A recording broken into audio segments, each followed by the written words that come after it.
Hey everyone, as always, Dylan, Miller Prospect, and welcome to another Tuesday Night Gold Panning Fever, episode number 199, where tonight we're going to be going through some MapleDirt from Reg Lab. This is his own Paydirt he made. I believe it was last year at some point. He needed to raise some funds, and it was a good deal, so I snapped it up, figured I could use it for a future Tuesday night, which is tonight, so we're going to be panning that out. I'm not sure if Reg Lab is going to make it tonight or not, because it is probably pretty late where he's at. He is in the UK, so... But let me say hi to everyone in chat. Steven Single-Handed Jewelry and more. Thank you for joining the show. Gregory Littleton, Brad Thompson, HD Chevrolet. Thank you for being here and being a mod. PA Patriot. Thank you for being here and being a mod. KC Sring, Chasing Cheddar. How's it going? Thank you for joining the show, both of you. Well, John Gear. How's it going? Thank you for joining the show. I am Zaxxon. Refotris. How's it going, brother? Michael Reed, MCD Prospecting. How's it going? Kristen Reed, thank you for coming in as well. My son's doing so much better. It's almost as if he didn't even hit his head. I don't know how. He essentially nothing, besides knocking himself out. And he was out for a while too, which is why everyone was so worried, because he knocked himself out for a good 8 minutes. I mean, they were pouring water on him to try and wake him up. He didn't wake up until the ambulance actually arrived, or the fire truck arrived and the ambulance arrived right after that. But the firemen were there. That's when I rolled up and I run up to him right when the ambulance was pulling up, and he was just waking up. So he was out for a while, but he got a tiniest little bump on his head, and that was it. So went to another visit today to the doctor for him to double check on him, and nothing. So I don't know. He used up all his his injury karma. Next time he bumps something, he's gonna break his leg pretty easy. I don't know. Whiskey Lover, how's it going? Thank you for joining the show. Appreciate it. All right. Let me see. Go over here. So, but yeah, he's doing really good, which is great. You never want your kids to get hurt, and you definitely don't want their head to be hurt. That's That's where, if my daughter's already had to have a major surgery on her knee. She blew out her knee, I guess it was like 2 years ago, about 2.5 years ago. And she had to have, ligaments put in, corpse ligaments put in her knee and stuff like that. And, you don't like to see that. You never want to see anything like that, but at least it's something like, okay, she's going to walk a little funny for a little while, but head injuries is something you don't want. So I'm so glad that he's, nothing came of it. So Chris W, God damn it, how's it going? Thank you for joining the show. Appreciate it. And John Gear, yeah, episode number 200. I'm guessing, I don't know. I mean, I'm sure there's other people that have done a lot more live shows, because they have some people that do live shows every single night. So it only takes them maybe a year, if they're doing shows 4 or 5 times a week. I mean, not everyone does it every night, but I know there's a lot of channels out there that people just, a lot of new channels too, where just to try and get their algorithm up, do live shows every single day or as often as they can. So for me, it's definitely a milestone. I didn't think we would be hitting 200 shows. I figured by now everyone would be sick of me. And I have something special for 200. Brad's Bucket. That's what I have. Originally, I know when I had worked out the my planning in the future, I actually had 200 was supposed to be, I believe, Reg Lab. I believe it was supposed to be Reg Labs. It was supposed to be the 200 show, because he's a really good, longtime supporter of my channel from the beginning. And I really wanted to promote him, and thank him for this. But I had to move things around because I also had a Paydirt review next Saturday. So I didn't want to have a review and then do somebody else's when I had some. I appreciate that, John. I appreciate that. And I plan on being here for a little while longer, so. Hi, Donna. I'm so glad to see you. I did email you back. I don't know if you got it. I'm sure you probably did. I know I'm much slower at replying to emails than you, but thank you. It's so great to see you here, so. Hey, Dale, I appreciate that. Thanks for hanging out on your day off. So, but here, let me pop out chat so I can have everything set up. Right, yeah. Richard Dow, thank you for joining the show. Now, I know a lot of you are probably wondering, because I see a lot of my Patreon members here, on the gold guessing contest. And I told everyone it was going to be out today, and I lied. I 100% lied. I was just like, I'm not putting out nothing. Unfortunately, I just didn't have the time to shoot it. Like I said, Friday, Saturday, and Sunday were just staring at my son's head for 3 days straight and cooking him every single treat he wanted, pancakes, whatever he wanted. So then yesterday I had planned on shooting the video and doing things, but just trying to catch up from the weekend, cutting grass, doing things like that, trying to do all those things on Monday as well. It just got beyond me. So today I thought I had time to shoot the video, and I just didn't. By the time I put together the rules, because like I said, this month I am doing something different. I am bringing back the wheel, and I had to still have the wheel within Patreon's rules and regulations. So I had to, very carefully word things and make things so they would work. But I could still bring back the wheel, still have first place and second place and third place and all that. And by the time I figured all that out, it was, 4 o'clock. So I didn't have time to shoot it. So I'm going to have the gold guessing contest will be out Friday. I will have a new Paydirt review out Saturday. Brad's Bucket, that's who's going to be out Saturday. I'm going to be reviewing one of his Paydirts on Saturday. Next Tuesday, we're going to go through some Brad's Bucket for the 200 live show. I'll probably give away something for the 200 live show. But yeah, so Friday will be the gold guessing contest. I want to make sure I do it right and explain the rules so there's no, making up stuff. And Richard Dow, my son is doing great. So Dylan's taking a nap.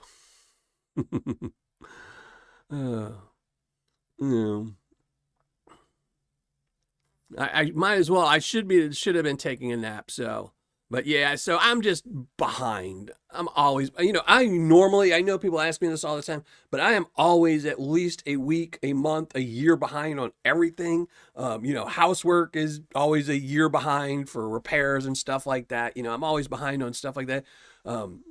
Video stuff, I'm always a week behind. So I'm always behind on everything. So when something happens, like my son getting hurt, it really, really puts me in the pinch. So all this week I am going to be hustling to try and catch up on anything. So, but yeah. Dina, thank you for joining the show. Joe Dirt Treasure, thank you for joining the show. Jose Figueroa, thank you for joining the show. I appreciate it. Imagination to Form. Anyone I miss, I appreciate y'all being here very much. I even forgot, if you notice, Monday, I did not even put out the announcement that the live show is going to be tonight. I just put it out 10 minutes ago because I just realized 10 minutes ago that I didn't put it out Monday because Monday I was just running around. Not only to complicate things, my daughter left town Sunday night, so I've had to go to her house to feed her cats, check out her cats. Monday, today, and every time I go there, I find something that's broken that needs to be repaired. So then the dad and me, I went there yesterday and their sink wasn't properly hooked up. It didn't have a P-trap in it. It wasn't right.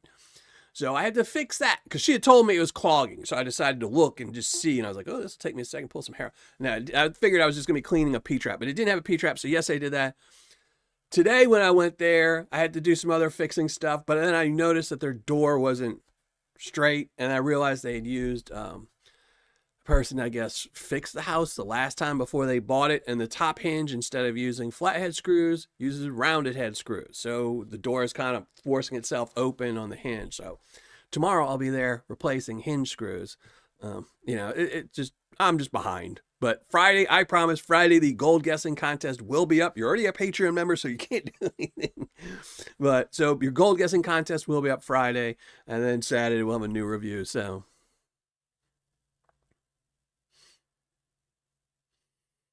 they say you're busy, and then a one-legged man in a butt-kicking contest.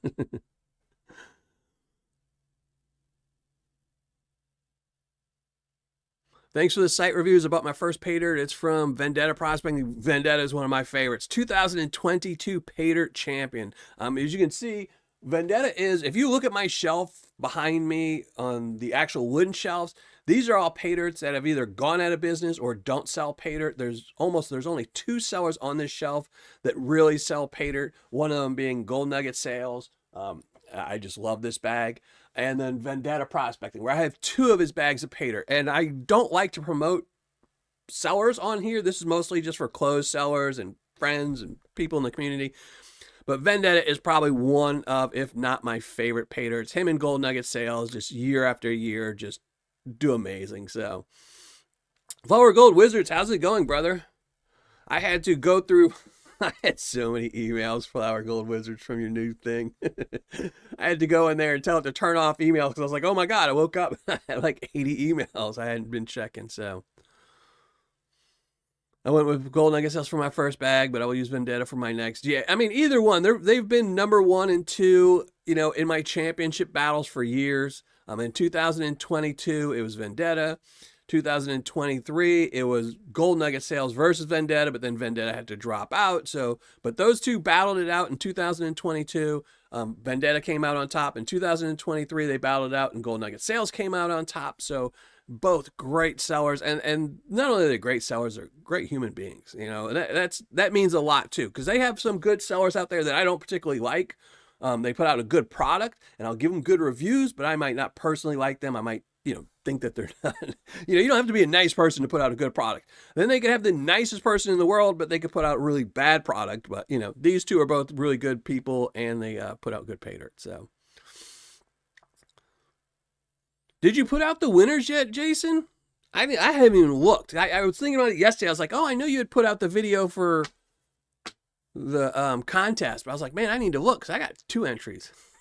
I still need to go and change that. I keep forgetting over there. I need to get rid of that $6 tier. Stay in the 12. So, yeah, Alaskan Assassin Adventures. Sweet, sweet shirt tonight. So, there you go. My microphone's kind of hiding it, but yeah, I got my sweet, sweet shirt from Alaskan Assassin. Thank you very much for that, brother. And you didn't have to delete your comment. Hearts of Gold Prospecting, thank you for joining the show. Appreciate it. The 15th. All right, brother, I'll have to, here, I'm going to mark that down. 15th. Are you doing it live, or are you going to just post the results?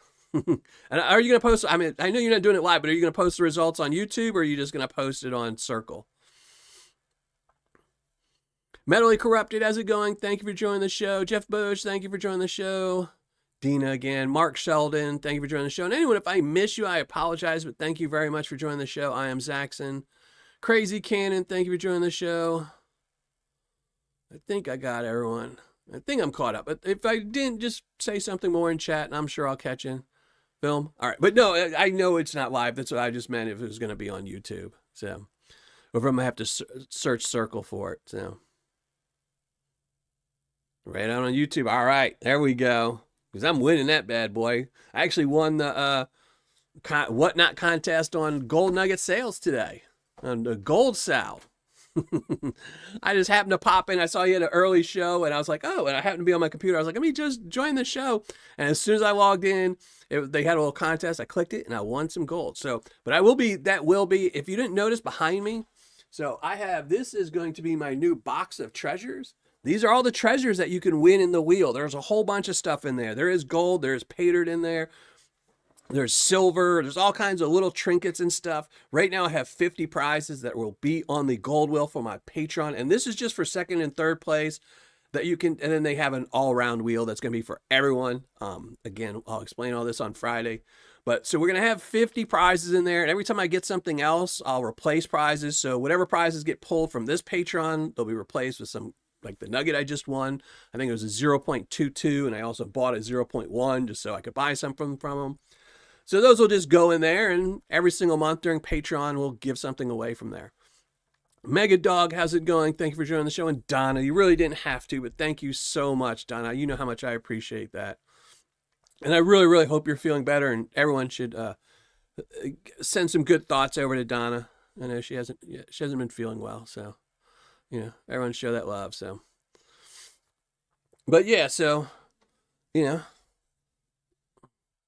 a couple things before we start panning, which again, if you missed it, if you're late, today we're going to be going through some MapleDirt. This is from Reg Lab.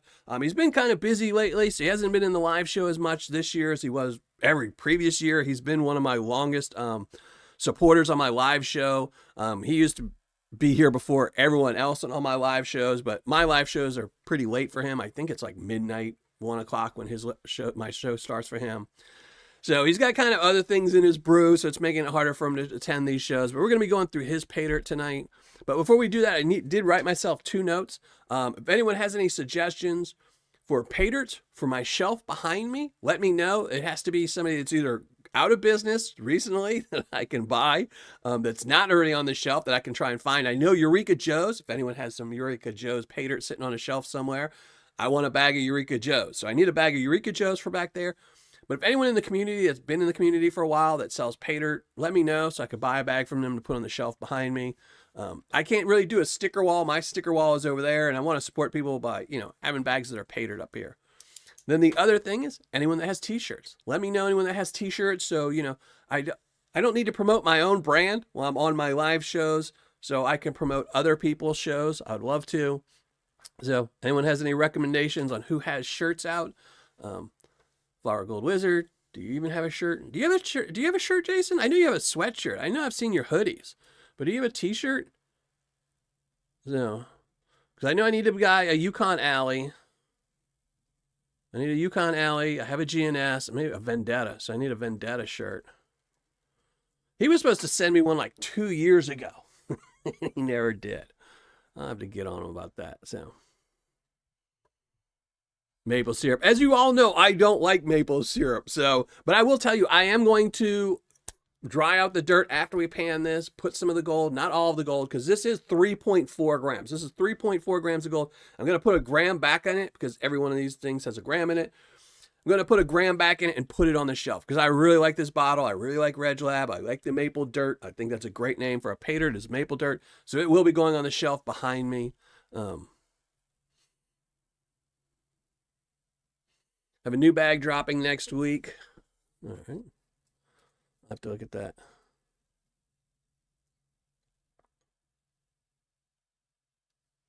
More syrup for me. That PA bag, yeah. There we go. See? I had to put a sticker on. I do have a wrench. I have my wrench Paydirt up there. That will be going on the shelf. I'm just waiting on the sticker. I think Wrench sent me a sticker, and I think Alan Curie sent me a sticker. So I'll have a sticker so I can put one on either side. But I bought a special container because the wrench bag broke, and I was like, well, if I'm I didn't want to use one of my bags because, I use like bags like that. So I figured, why go and spend $20 to get some Ziploc bags to put his Paydirt in? It won't look good on the shelf. I bought a very special container for it. Extra large, brother. Extra large. Can't you tell? I'm fat. I'm trying to stay an extra large, too. I used to weigh... So when I got divorced, I weighed a large. Well, I weighed extra large when I was married. Then I lost all the weight after the divorce, and I quit smoking and quit drinking and everything, and I went down to a large. But now I've picked up the habit of eating lots of food. So now I'm an extra large again. So I'm hoping to get down to a large again, but then I can still wear an extra large. So, but yeah. So if anyone, like I said, if anyone sends me suggestions, you can email me, tell me any Paydirts. If you have review ideas, battle ideas, I'm always thankful for any idea. I still have a lot of them written down. If you ever saw my, desktop, you'd see I have notes everywhere for it, and I have lots of ideas people have told me I just haven't gotten around to. So need some flapjacks to go with that dirt. How's it going, Albert? I make my son pancakes almost every morning. So except for on the weekends when he's in school, when he goes to school, I make him pancakes every morning for school, and then either eggs or sausage or something like that with the pancakes. And then on the weekends I just give him cereal because I can't be bothered on the weekend. But my son loves pancakes. I love pancakes. So. Yeah, I just don't like them with maple syrup. And my son used to like them with maple syrup, but now he's gotten in a kick where he doesn't like them with maple syrup anyway. So, yeah, taking after his dad. But, all right. So let me tell you the deets on this Paydirt because this was a good deal. I got this for a good deal. So last year, RegLab was trying to raise some funds for business proposition thing he was doing. And he had to sell some gold. This is made in Canada. This is MapleDirt. And it had 3.4 grams of gold in it. And I got it for, at the time, 450 CAD, which was $325. So I paid $325 for this, shipped 3.4 grams, and gold was $92.50. So I don't know. Where is my phone? What was the spot on that? So 92.5 times 3.4 equals divided by 327.8. Yeah, it was a 96% ROI. It was a 96% ROI shipped from the UK. You can't beat that. And plus, it was helping someone out. So, anytime I can, if I can help somebody out by buying their Paydirt for a Tuesday show, I always try to, I have some from David Des Hotels. It's one of the bags hidden back there. That's, a 2-gram bag. He needed, raise some funds. And, if I have to buy Paydirt for these Tuesday shows, I might as well help somebody out in the community, Stephen LeBlanc. I'm not saying I dislike it. I just prefer pancakes without. I eat my pancakes with just butter on them. I've just never really been big. When I was little, I loved syrup. But then we didn't even use syrup. We used to use, like in the South, we would use different things, but it was always just so sugary to me that I just ended up liking it with butter. So it's not like I dislike maple syrup. Like, if it was on something, I would eat it. If it was, if it was flavored with maple syrup, something, like brownies or whatever it might be, cookies, I'll still eat them and like them. It's just for my pancakes, I just prefer it with nothing. So, Georgianne, thank you for joining the show. Thank you for Brad Thompson. Thank you for popping back in. I appreciate it. Hopefully the kids went to bed easy. So, but all right, let's start panning this out. Some MapleDirt. So let's get to it. Let's shrink down the ugly mug. Get to the cam and get this on the, there we go. There we go. Get rid of the ugly mug now. So there's the pan.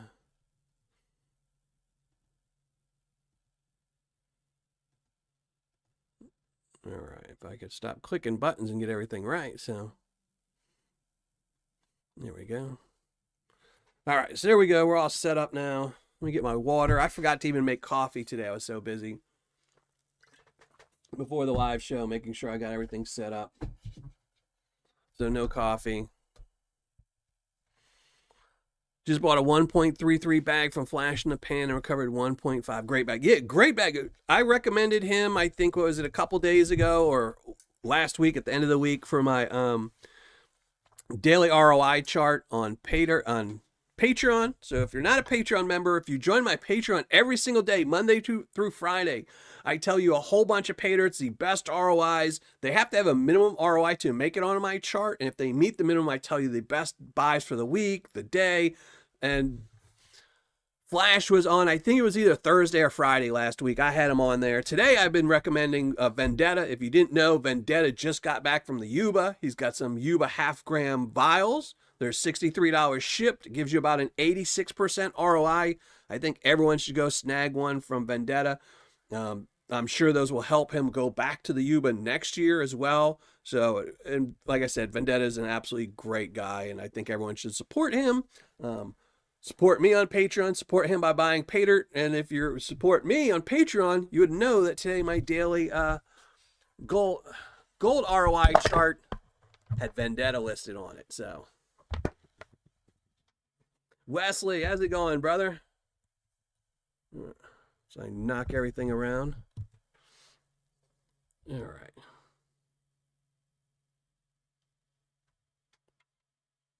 Let's get all this situated.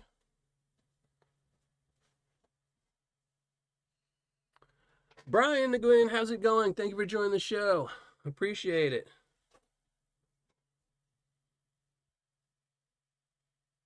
Eric Young, how's it going, my man? How you been doing? All right, let's pop the seal on this bad boy. Now, again, I am going to save this dirt. I'm going to try. So anything I missed tonight won't be going into the Tuesday tailings. Because I am going to put this back on my shelf to support Reg Lab. He's been supporting me for years. So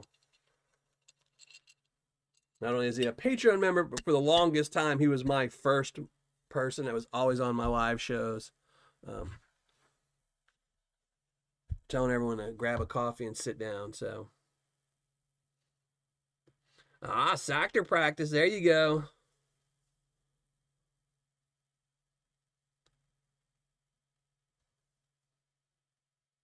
Mark Sheldon, that's awesome. Glad to hear. Like I said, I think everyone should buy from Vendetta all the time, but he doesn't. Most of his Paydirt does tend to be, just like most sellers. They have the same stuff on their shelves for a long time. So when they come out with something new, it's always great, and it supports them. If you go out to Yuba and get dirt, and that Paydirt sells really quickly, it tells you, hey, I should go to the Yuba and get some more next year. And then he gets to put out a whole bunch more videos about it as well. So, hey, Alan, thanks for joining this show. I don't know, what time is it there? What do you got? It should be like what, 12:30 in the morning or 12:30 at night? 12:30 at night, I guess, right? So, there we go. Do I need to? Let me see.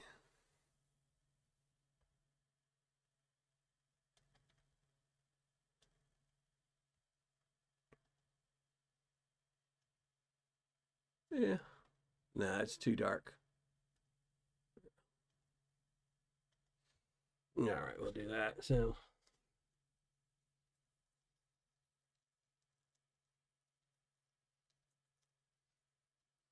this copper killed your furnace. Uh-oh. So, I don't know if you can see, but this is all really small stuff. So, there's a lot of material. Some dusty stuff, too. I don't even remember.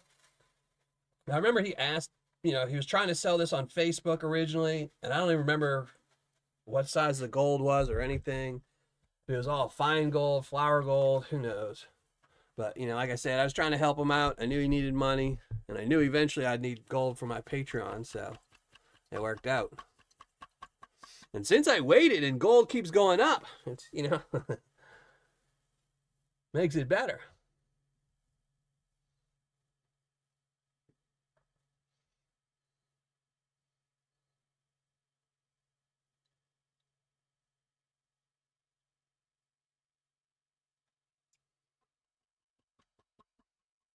Yeah.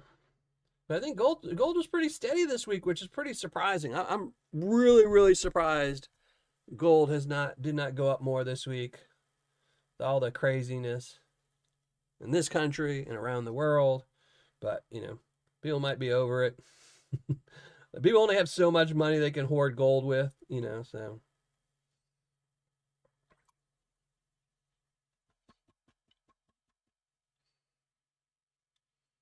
We have to see. I mean, I don't want it to go up higher or faster. It's just been on kind of a, weekly go up thing where, Monday it'll start at 110, then it'll go down to 108. And the next Monday it's 111, it goes down to 109, and next week it's 112. So it was nice seeing it like have this crazy moves. Since yesterday to today, it only moved up 3 cents. So I was like, what? But I did see the other day, I was reading something, somebody found a whole bunch of gold, some really big nuggets somewhere. I don't remember. I broke my glove. Guess we'll go gloveless on one hand. 12:30. Yeah, that's what I thought it was.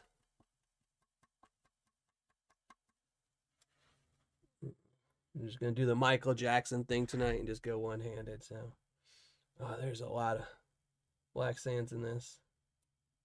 Good thing I can have a little bit longer show tonight. Let's see. Oh, there's some gold. Some chunkier stuff. There's a lot of black sands, though. We'll have to see how the black sands move later when it's just black sands.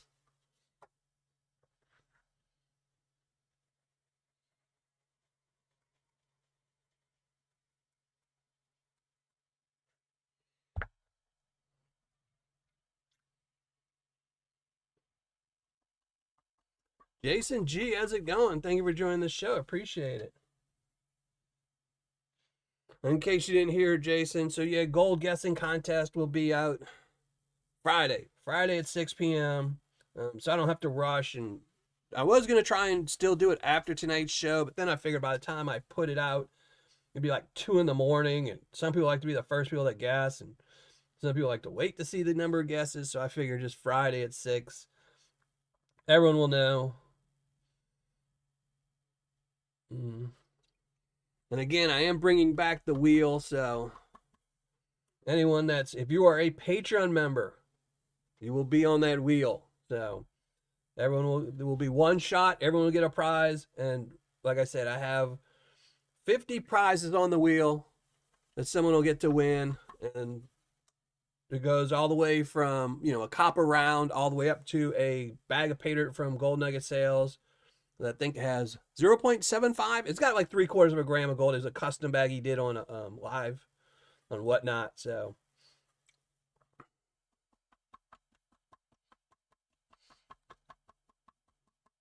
no worries, no worries. Like I said, I really enjoy Vendetta, and it's a good ROI. You can get higher. They have 100% bags of Paydirt out there and things like that. But for $63 and 86% ROI, that was unheard of 5 years ago. 5 years ago, I was telling everybody if you could get 70% ROI, you should buy it. Now you can get 85. So hold on, what's that? I can't see that stupid heart there, Ed.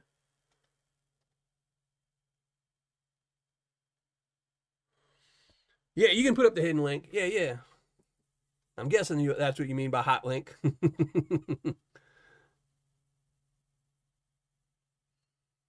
Everyone, yeah. So the way it's going to work, so the way the wheel is going to work is because one of the things I don't like about the new system that Patreon was, with the contest, by having to have a contest, some people are missing out. If you forgot to guess or things like that, you just were poof out of luck.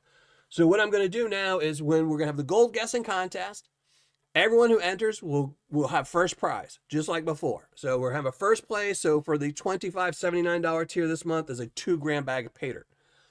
Second place will be a spin on the wheel. Third place will be a spin on the wheel. So you could be second place and end up, getting a 3/4 gram bag of Paydirt, or you could be second place and get a copper round. Third place could get the 3/4 gram bag of Paydirt. Who knows? It's just going to be a wheel with a whole bunch of prizes on it. Then the $10 tier will have first place prize, which is going to be a 1-gram bag of Paydirt, and then a second place will be a spin on the wheel. $5 tier and the free tier both only have one prize. $5 tier will be a 1/2-gram bag of Paydirt. Free tier will be a Miller Prospecting gold-plated dime.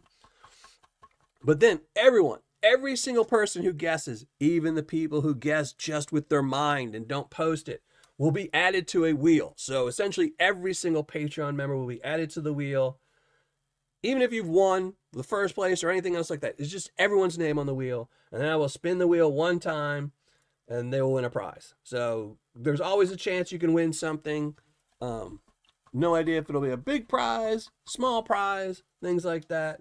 But just this way, if you forget and to post on Patreon your guess, and instead you email it to me or you psychically tell me your guess, then I'll put you on the wheel. So that's how we're going to work that. Oh, it's awesome, Jason. Thank you very much. Yeah, I saw your text just now.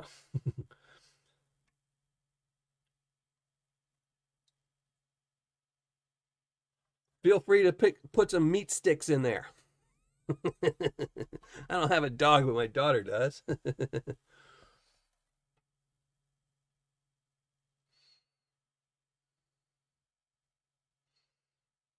Yeah, I know. He needs to get on it, man. So busy playing on the Circle app. David, how's it going? Thanks for joining the show. I appreciate it. All right, let's see how much gold's in this one. Yeah, nice pile of gold. There's some small gold in here for sure. A lot of fly poop. I don't even know if I'm able to get all this gold out by the end of the show. I'm looking like a lot of fly poop, so there's definitely some extra in there. Extra attitude. There's no extra treats. No dog treats now. Don't be giving me no treats. So let me tell y'all a funny story. So, like I said earlier in this show, my daughter's out of town. She went to go to a concert in Tennessee or something. So she asked me to go watch her cat. She has 3 cats, 3 kittens. And if you know, kittens like to eat a lot. Kittens are nonstop eating machines. Cats grow in the first 6 months. They go from tiny to full size within 6 months. So they eat a lot. Well, they've got an automatic cat machine, cat litter machine. So I told them, make sure You have that litter clean Monday morning because they left Monday morning at like 4 in the morning or something like that. I said, make sure you clean it like 5 minutes before you go because I don't know how to disassemble this thing or put it together or anything else like that. So I went there yesterday, everything looked fine. So I go in there today and I just keep hearing the cat machine going off and going off and going off. And I'm like, okay, why does it keep going? So I'm like, let me go in the room and just see what it is. Well, I guess the cats had used the bathroom so many times, they'd used up all the litter in it. So now they were just pooping in the machine and peeing in the machine. So it just had poo everywhere on it, just rolling around. So I had to turn off the machine and just dump a whole bunch of cat litter in it so they could go old school and just bury it. But I was like, good thing they're coming back tomorrow because I'm not messing with that. But they do not know how much cats, because when they first got the machine, they were telling me, they're like, oh, we'll only have to change it like once a week. And I'm like, nope. Cats poop a lot. And when cats see you clean litter, that tells them to poop again because they need to scent it.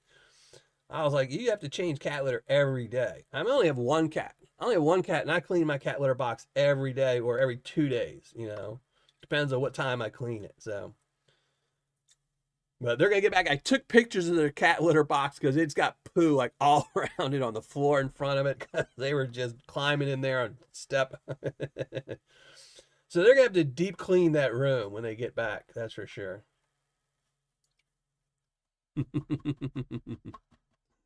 It was chasing cheddar. And I kept wondering because, I was in there and I was, of course, my daughter, when they left town, they left dirty dishes. So, I wasn't going to have them come back to dirty, stinking dishes. So I was in there and I was washing a couple of glasses I had forgot the last time I was there Monday. I was like, let me clean those up. And I just kept hearing the machine. I was like, man, why is it whirring so much?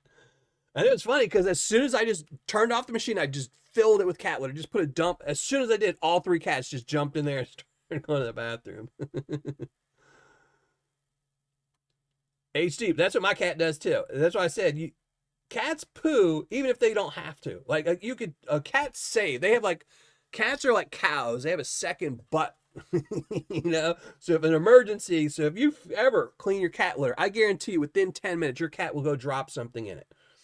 You can watch them drop something in it, then clean the litter, and they'll go back in it in 10 minutes and drop another thing. You could do that all day long, and they would just keep dropping.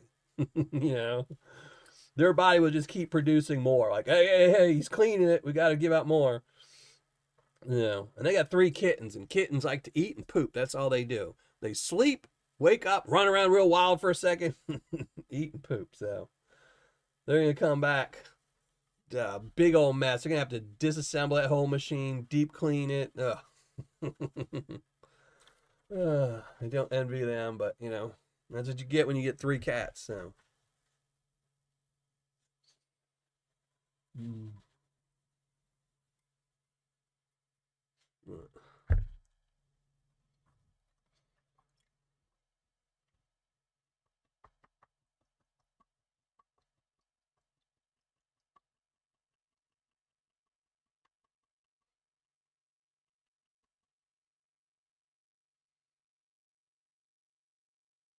They're poachers.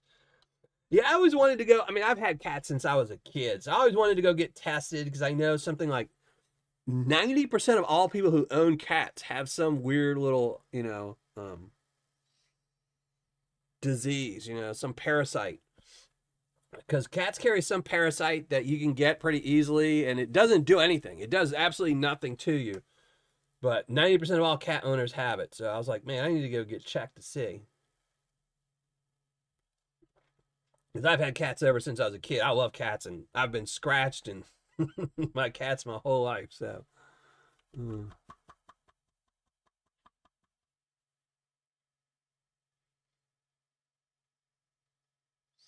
yeah, I've been planning on getting the new a cat litter, but my cat is so fat. He's getting fatter and fatter all the time. Like he can't even jump up onto his cat tree anymore. He's getting so fat. I had to move it closer to the couch so he could climb up on the couch, get on the couch's arm rest, and then kind of like haphazardly jump onto the cat tree. So I don't want to get him one of the ones they have open top ones now. I need to get him one of the open top ones. I'm just waiting till I see one on sale.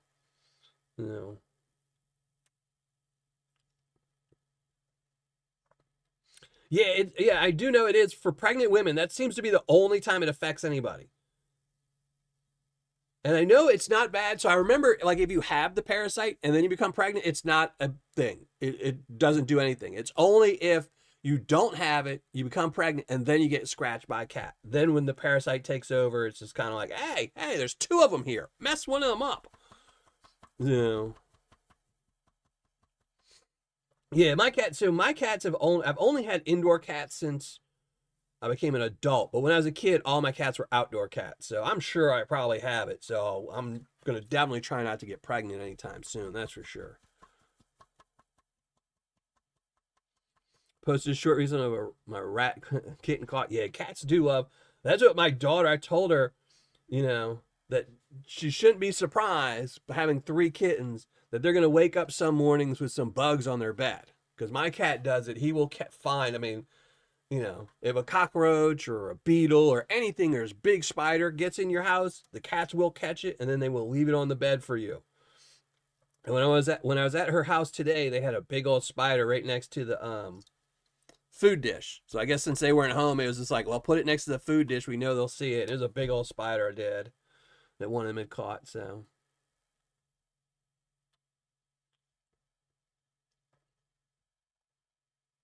a big rat. I have to go watch that one.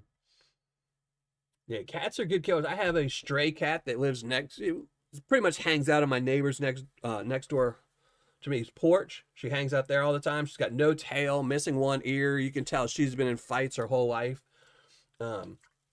She doesn't go near people. My neighbor's the only person she'll even go near, but that's just because she feeds her all the time. But during the winter, it's funny. She will double in size because she knows she's going to be hunkering down underneath the house somewhere for days and not come out for food. So but man, she is a tough kitten.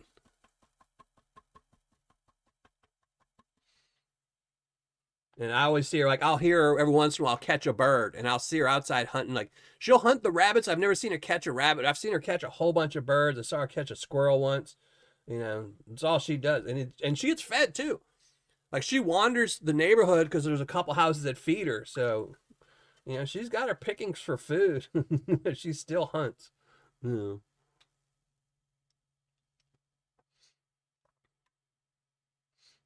Yeah, cats. There's a good YouTube video that shows a cat versus I think it's a rattlesnake, and they show the cat just outfoxing it and moving around and just playing with it. Like the cat could easily leave, and the cat's just swatting it, jumping out of the way, swatting it, jumping out of the way. Yeah, cats are crazy. Plus they know they got 9 lives, so they can kind of like mess around a little bit. So yeah, one of the girls I was recently talking to, so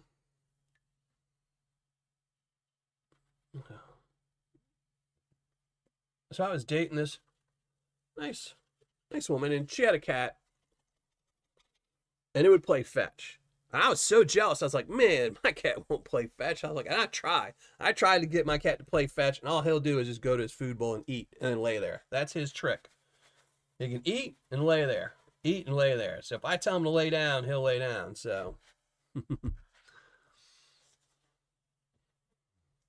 yeah, and make sure today you go to the hidden comment, leave a comment. We're gonna be doing mystery envelopes tonight. Give away either one or two tonight. I don't know. I haven't thought of new prizes. I've been talking to a couple people about what I might do for prizes in the future once I get rid of the envelopes. I am not going to be making any more of the Miller Prospecting cards with gold in them. I'm only going to be doing the Miller Prospecting 24 karat gold plated dimes, just because with tariffs, those cards have doubled in price, and it's just too much money. To make a card for $5 without the gold just doesn't make sense. The gold plated dimes, tradition for me, been here since I opened my channel, so I'm going to keep the gold plated dimes. But so many of the people in live chat already have dimes that I don't know what I'm going to do for a prize. So got a couple weeks. We're going to change up the prize, something in the for the live shows.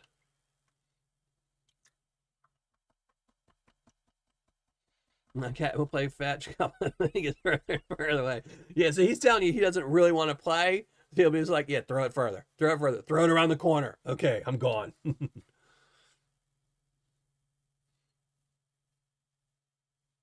Yeah, Refocus. Yeah, but cats like to play too. That's the problem with cats. Cats like to play, They could just be like, oh, I'm fasting you, let me get the food, but they need to like, let me, swat you around a little bit.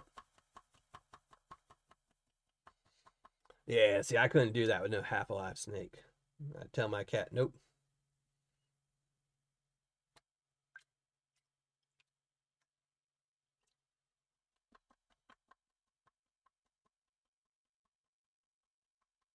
Yeah, you got twice. Yeah. Yeah, that's one of the bad things. So I was telling somebody yesterday, usually like for the Patreon, if you're a $79 tier member, Patreon member, I make up the Paydirt about in the middle of the month. Just so I can have it when I do the Patreon show and I can ship it out pretty quickly. But then I typically ship it out before I actually do the Patreon show. So then if you're like PA and you win, and you're really good at the gold guessing and you win, you get 2 packages instead of just 1. So Aqua Donkey, how's it going? Thank you for joining the show. Appreciate it.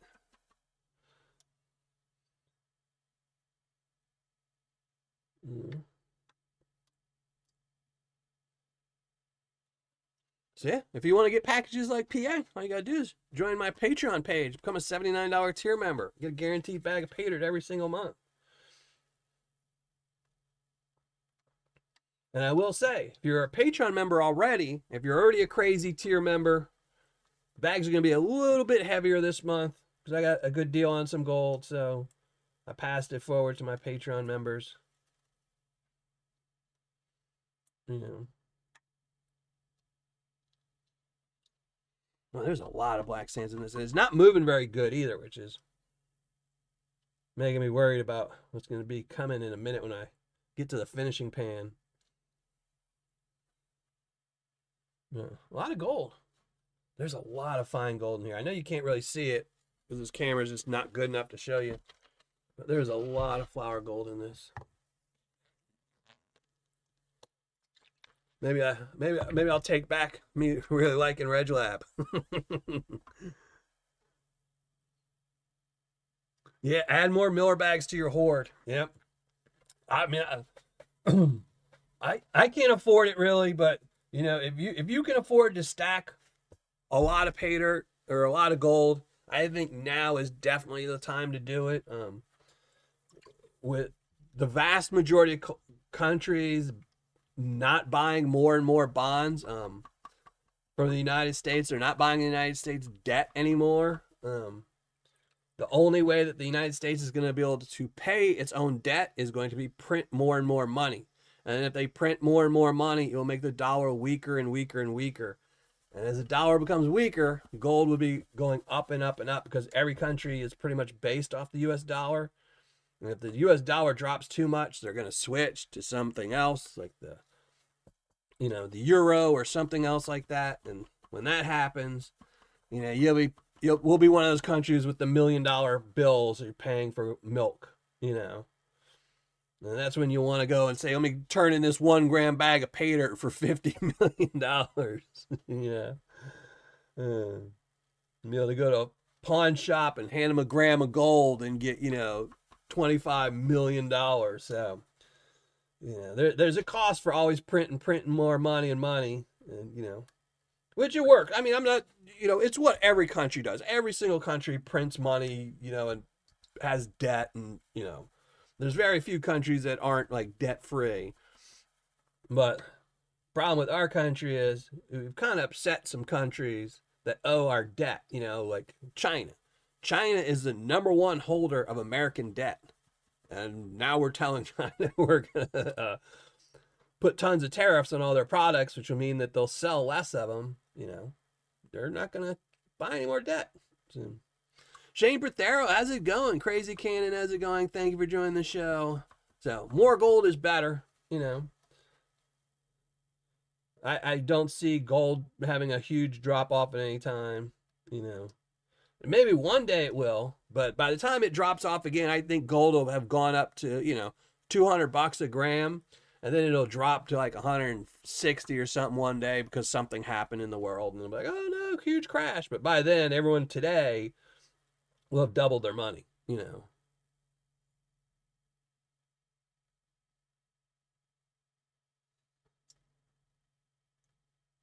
Yeah, they've been dumping our debt every 2 weeks, I think, or every month.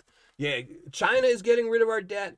You know, it's the countries that we're going at, which I just don't, I mean, I don't understand. I'm not going to, you know, politics aside, I don't understand why you would go after India is one of our other biggest debt holders, and we're going after India and China, two of our biggest debt holders. Those are just, you know, and you know why China did it. China and the United States have never been friendly to each other, but they kind of bought the debt saying, well, if we buy up the debt, they'll leave us alone with stuff. And now if you're not leaving them alone, they're like, well, we're going to get rid of your debt.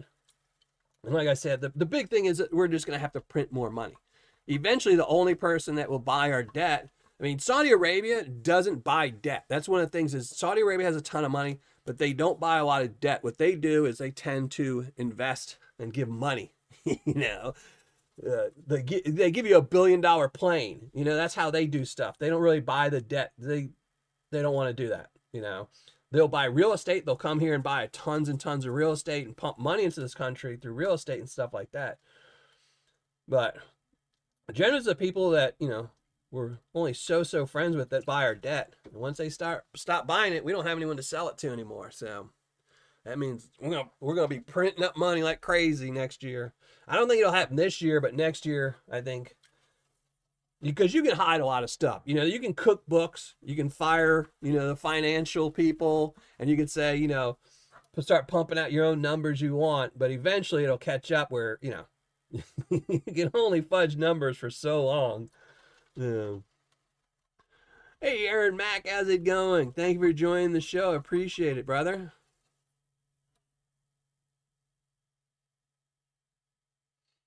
Well, I understand that, but the tariffs aren't going to help. The tariffs aren't going to do anything. If you tariff something, so perfect example. I mean, I understand the concept, but there hasn't been a single president in our history that has used tariffs effectively.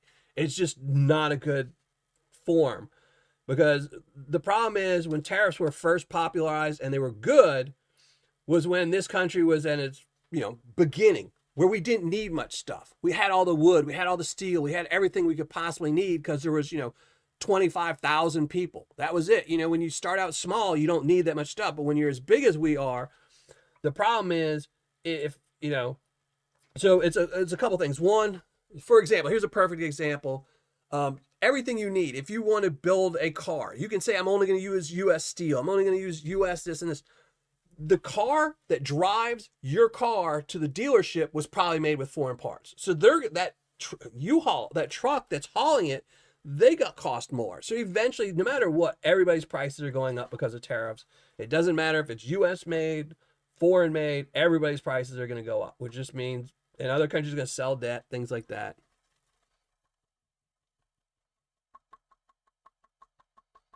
Yeah.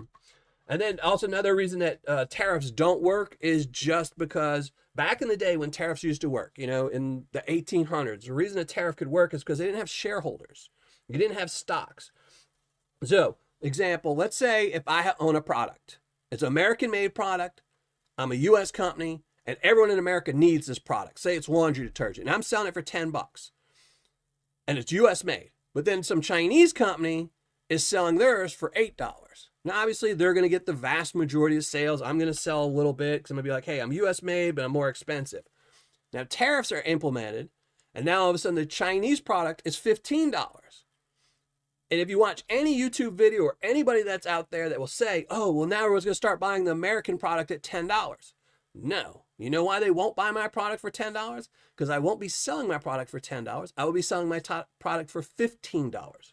And the reason being is because it is, if you have shareholders, shareholders are required to get the most profit possible by a company. So if a company is selling a product for $10 when their closest competitor is selling for $15, then the shareholders can sue their company itself for a profit loss. So then what happens is then the company has to raise their price to $15 to match and make the most profit personally. So now every U.S.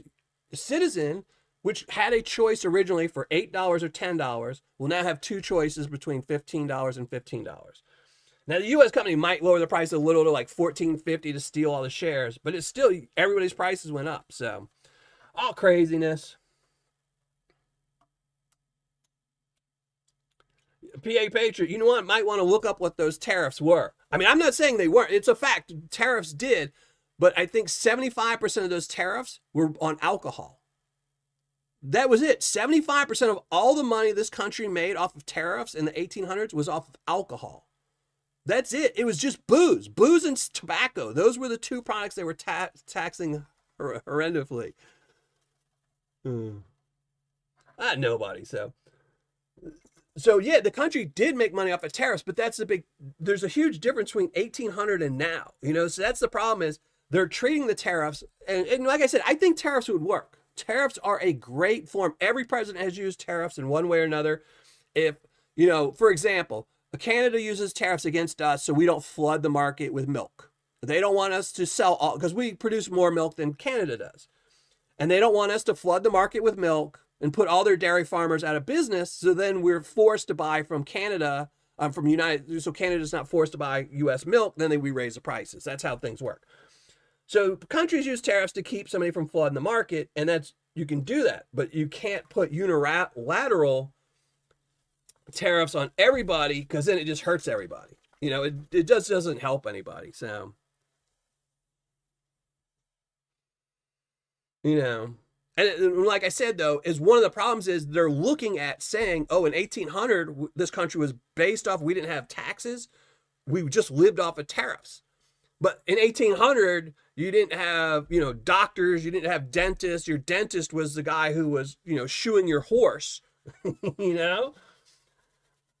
Everybody had dysentery and diseases, and everything was cured with booze and tobacco. So the tariffs were horrendous on booze and tobacco, and that's where 75% of all the money came from. So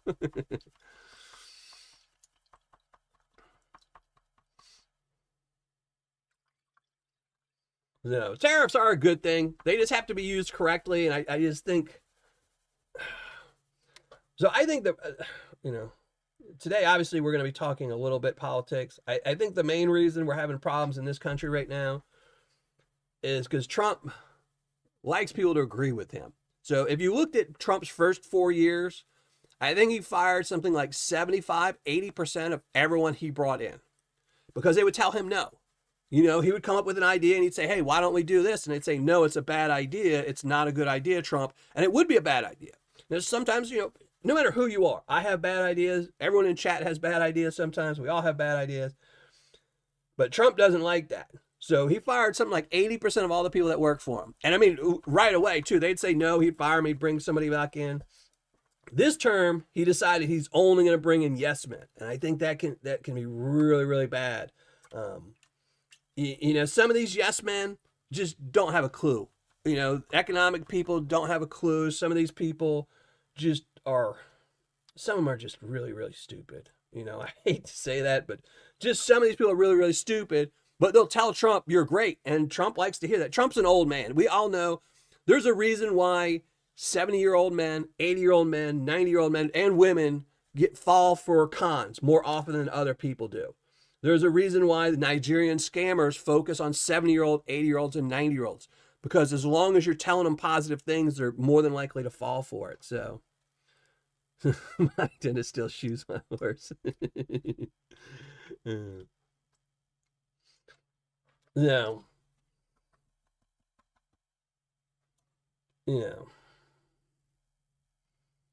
Like I said, I like some things that they're doing, but then I think that, the fact that 30 former Fox News anchors are now part of the federal government. It really makes you wonder. I mean, these are not people who were, as an economist and, or I was, this and this, and then I went and became an analyst on a TV Fox station. No, these were people whose entire career, they just worked in front of a camera. That was it. And now all of a sudden they're heads of some major departments that are just bonkers,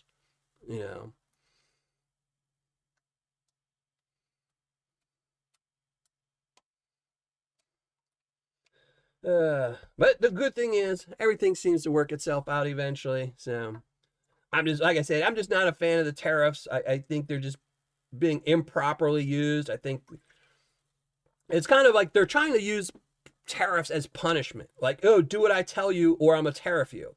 And the problem is, I pay the tariffs. You pay the tariffs. I mean, everyone in chat, that's who pays the tariff. It's, China's not paying a single penny, and just it just doesn't make sense to me. Like I was reading the tariff agreement we came to with Japan, where Japan's going to pay tariffs or whatever, but now we're going to open up the market. Japan is going to open up the market to U.S. products for U.S. cars. That's what the big deal is. They said that now the Japan would put zero tariffs on American cars. Do you know what a tariff was on American cars last year in Japan? It was zero. So it was zero, but now Japanese cars will now have a 25% tariff on them. In exchange, Japan lowered its tariff from 0 to 0. So all that's going to happen is if I went to go buy a brand new Toyota, and I love Toyotas, Toyota is a car I drive, I'm going to have to pay more for it. And that makes no sense. And in Japan, do you know how many of them drive Fords? None, because they drive foreign cars. They drive Toyotas and Nissans.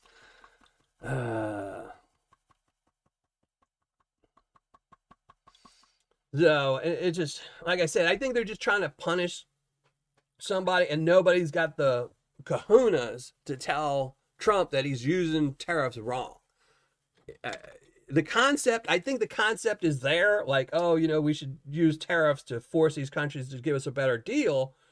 Kind of like, I do like his ideas on the drug prices, where he was saying, drug prices in the UK by an American company are lower than the prices here, so they should be matched. Like, see, that's smart thinking. And, I don't know if it was his idea or somebody told him his idea, but somebody needs to tell him that he's using tariffs wrong. But, all right, now back to the gold panning. I'm getting a lot of gold and a lot of black sands. And we're just... There are yet to be any... Yeah. Tesla is the most American-made car of any car made, and they're junk. So that tells you something right there. The fit and finish... So, like, if you look at all the stats, a Tesla is... The majority of a Tesla, I think it's something like 90%. So a lot of a Tesla is made in the United States. That's what made them so popular in the first place by, hippie types. I know that Stephen LeBlanc. I know. I was just saying in relation to us, it's a foreign car. So, yeah, they just buy Toyotas and Hondas and Hyundais and whatever other cars they buy. They only buy tiny little cars. They don't buy big F-150s. There are some there, but no.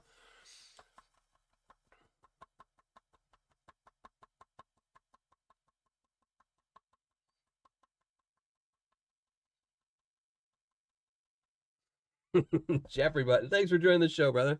Appreciate it. Why? What's wrong with that?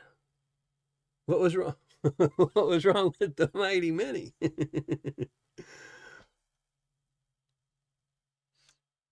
Did you at least get a good gold? Or was there too much fine gold in there for you?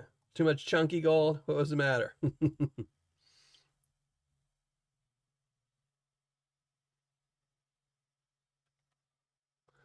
Hey, Only Pans, how's it going? Thank you for joining the show. Appreciate it. Been a while.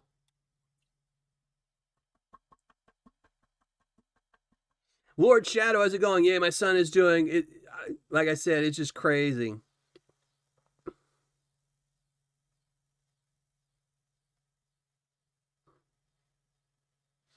So,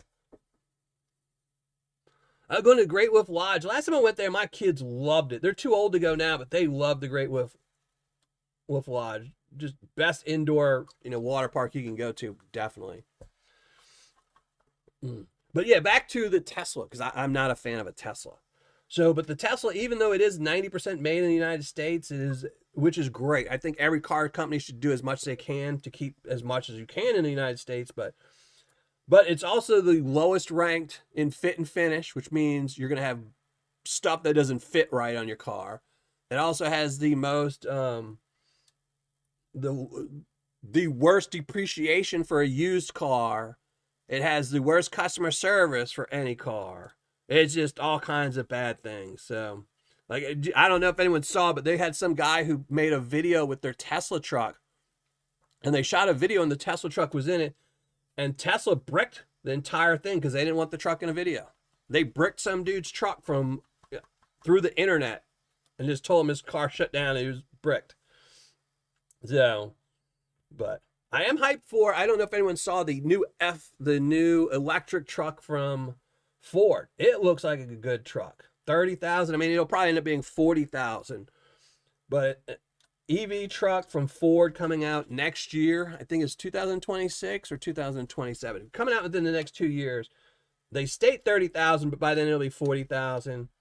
And it's looking nice. They're using this type of stuff that Tesla does, where they're making it more kit formed. So I'm trying to find the Cybertruck Hot Wheel. I thought I saw one. Maybe it was on somebody's YouTube channel, but I thought I saw one. HD.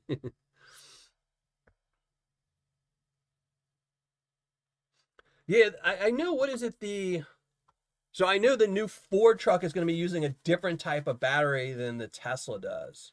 They're going to be using the new batteries that China is using in all their EVs. Like, I really wish, that's one of the things I don't like is about the tariffs. So we have these tariffs and we're saying, we want American stuff in there, but we're not letting the best quality stuff. Like, I don't know if anyone's seen it, but there's been a whole bunch of videos. Like, I like EVs. I'm a fan of EVs, just not Teslas.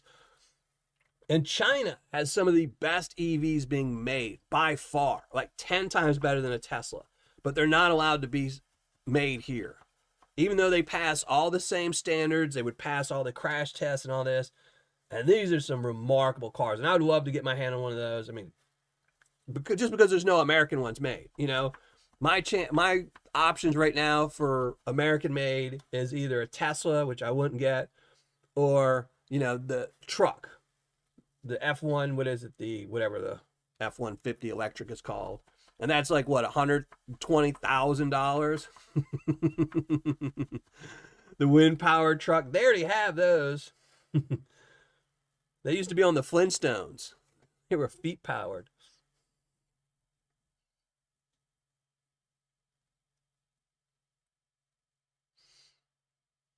All cars after 2024 kill switches in them. Yeah. Well, it's Tesla's the company that, it's now, I'm not a big fan. I'm 56 years old. I'm not a huge fan of electronics in cars. If you're a mechanic, you're probably not a fan of electronics in cars. I understand that they needed to do something to get rid of old coils because coils sucked in cars. But cars have just gotten too electronic, too much stuff. I don't want a radio that I have to scroll through screens and do this. And I just want to turn a knob. I want to turn a knob, get to my radio station, turn a knob, get to a radio station, stuff like that. I don't need a 26-inch screen on my car so I can play music and get maps and all that, That's what I have my phone for. But then it gives them, that's the problem, is when you put electronics in there, companies can do things like kill your car and stuff like that. And there's a lot of cars, the Rubik, what is it, the Rubicon or something like that, or I forget the other EV companies, but they don't do that. See, the problem is Tesla just doesn't like people. Like, their customer service is horrible. If they don't like you, they will brick your car and there's nothing you can do about it. So, and it only happens with Teslas. I don't know why Tesla is just like that, but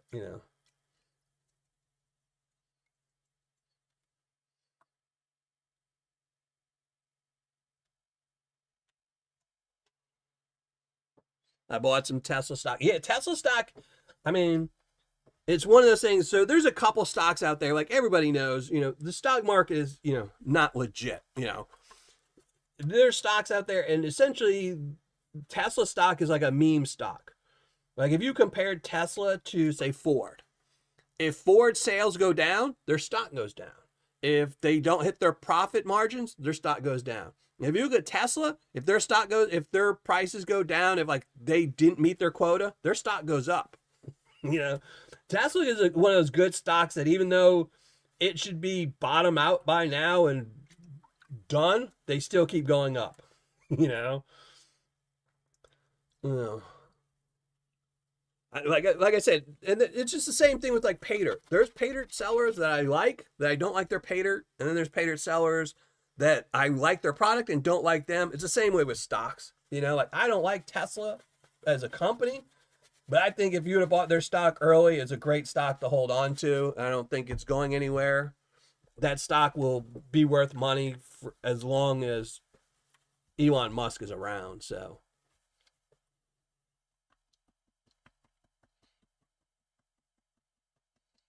I agree with that, Jeffrey. I didn't like all these laws where they're passing. Like, I don't like the law where they're telling people you have to buy like an electric stove. You can't have a gas stove. You know, that's just stupid. Like my house, I would love to have an electric stove. I mean, electric stuff because at my house, I do have an electric stove, but my water heater is gas. My my furnace is gas. But I would prefer if my house was all electric, just because I'm not a fan of gas, and I would prefer if my house was all electric. One of these days when I move from here, I will be renting this place out, and tenants with gas is a bad thing. But I don't think it should be forced on anyone. You should be able to, if you want gas, get gas car. If you want an EV, get EV. If you want a hybrid, get a hybrid. Yeah, nothing should be forced. I think that's always a bad thing, and it always kills people.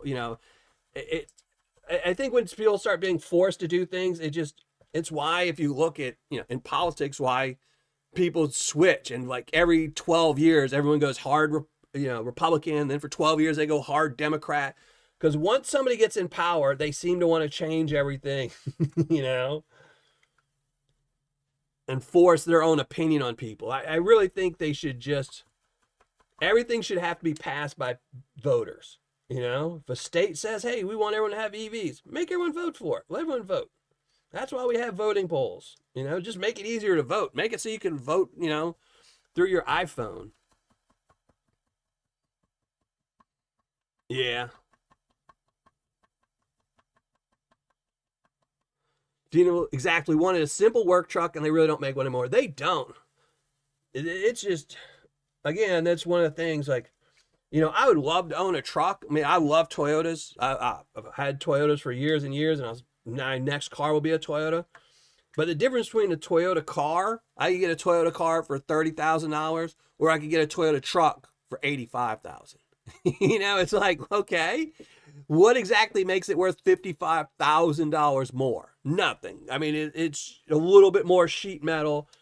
It's got a little bit bigger engine, but if I had the exact same engine in my car would be, I think the car would be 40,000. It's just, they know people like trucks, so they jack up the price. You just can't get and that was the thing, is the reason trucks became so popular is because back in the day, a truck was cheaper than a car. In the 60s, 70s, 80s, if you bought a truck, you were going to be paying, whatever it was, $12,000 at a dealership for a brand new truck.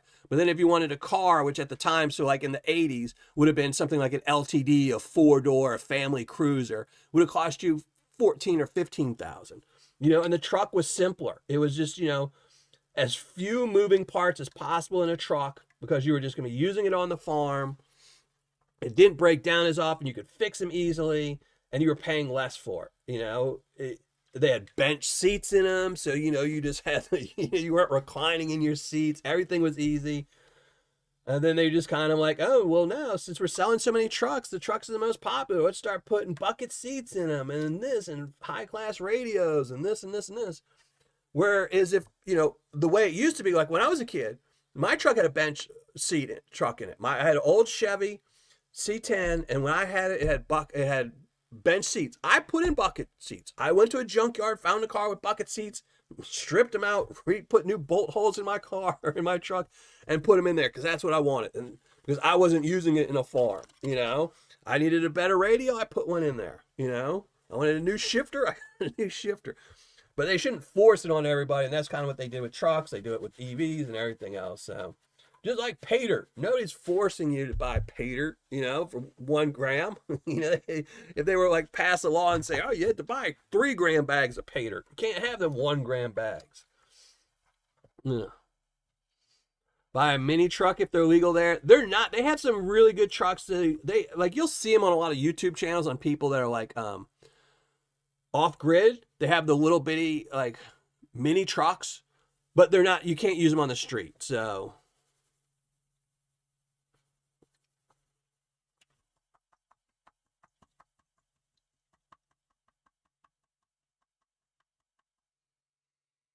that's gonna be my next car. I don't like their styling. I think they're absolutely ugly, but the Toyota Prius is the best car for prospecting. So my next car will be a Prius, because once I have one more year, this is my son's sophomore year. Next year he will be a senior, and once he graduates, I've already told him I'm going to rent my house out for 1 year or leave it vacant for 1 year, let my son live in it for 1 year, but I'm going to go prospecting for 1 year. I'm just going to drive around and prospect for 1 year, and I'm going to do it in a Prius. So, because it's the best gas mileage, it can handle off-road, and you can live in it, you can sleep in it if you need to, so they don't break down.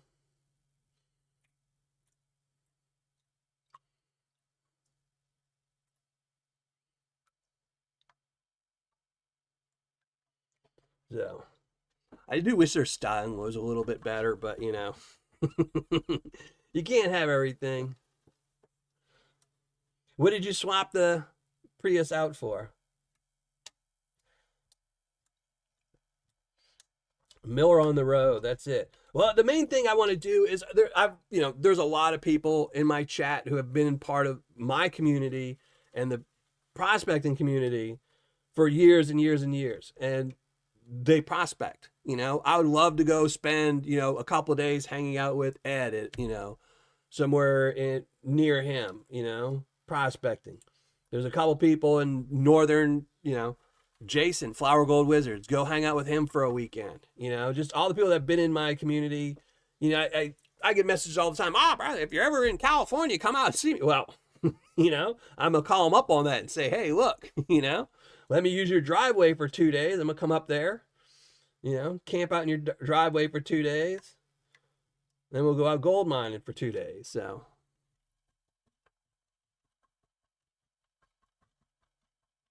chasing cheddar. That's it. 20 years. I tell my kids all the time. I tell my son, because my daughter, she's got a Nissan. But I told my son and I told my daughter all the time, if you could get any car, like if they had money was no problem, and my daughter makes a ton of money. I told them, go buy an old 60s car or a 70s car. Even 70s now are going to be the new 60s, because, a 60s car right now costs a fortune. Because I told him, we were driving by, and I told him, because if you buy a car, say whatever, a 1968 pickup truck, if you went and bought one today, it'd probably cost you 20 grand.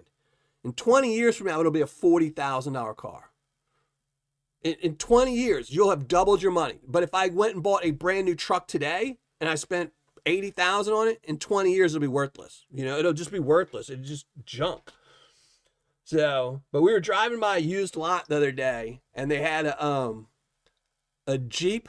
What is the new Jeep? The Commando or something like that? Something. The Rebel, or I don't know. The new junky Jeep they put out.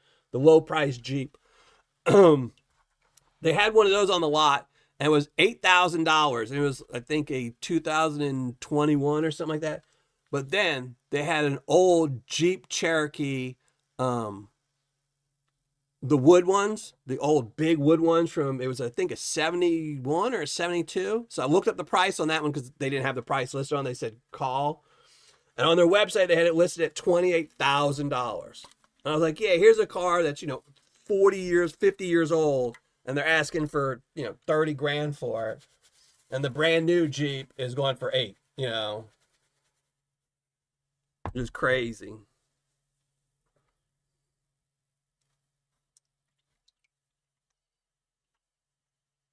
It depends on what 70s. Early 70s were still good. Late 70s, they started doing all the, chips and stuff in the cars, and they went bad.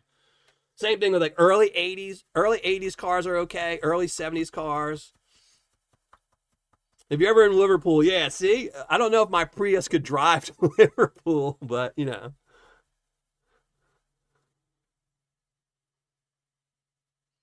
Too long. Yeah, that's the problem. The problem is, you know, 10 years ago when YouTube and all these other channels, or more than that, it's probably about 15 years ago, when YouTube started showcasing companies like Gas Monkey Garage and stuff like that, everybody sold all their old beaters for that were $500 to all these guys that, you know, restored them, and not always in the best way restoring them. You know, so now all those cars are huge fortunes. You know, I want a 70 SS Chevelle and a 73 Trans Am. Now, the Trans Am I absolutely love. I absolutely love Trans Ams. If I could own a Trans Am, man, I would do anything to own an old Trans Am. T-top, woo! You know, you gotta have it with a T-top too. You know, the Chevelle, I prefer the old 68s. I was born in 68, so I kind of always wanted to have a 68 Camaro, SS Camaro. That was my thing always growing up. But then, you know, as I got older, as every year I get older, I realize the 68 Camaro is getting priced farther and farther away from me unless I win the lottery, you know, because it goes up like $5,000 every year. A nice old SF, and I want it hardtop. But the other car was always on my dream list, which wasn't a 68, was old Trans Am T-top. You know. Hey, Bierman's, yeah, he's doing fine. You know, his hard head withstood the blow, so he's itching to go back to the park, but he's not going back till next week. He's got doctor's orders, no park for a week, so he's kind of in a grumpy mood. So yeah, that's the problem is, you know, well, not only one of the problems is not only are they expensive, but you know, certain president back in the day did that deal where everyone who traded in a car, old push or pull or whatever, for 10 grand, because they wanted all the old cars off the street for a reason. They wanted everyone to have these modern cars. So one of our great president's decisions where they trying to force everyone to have modern cars, and they destroyed, and the thing was, to get that 10 grand, the dealers couldn't just say, okay, well, we're going to take this car and fix it up and do something with it. What they did was they had to be destroyed. So if some guy traded in an old 70s car, you know, that needed to be rebuilt, it needed to be ground up restoration, but they would trade it in for 10 grand so they could buy some new modern car that was going to last them 5 years, and the dealers had to mark them and have them destroyed. So it took so many great cars out of, you know, the wild, and that just really sucked, you know. I think that was one of the worst decisions a president's ever made, is when they did that and got rid of all those things. So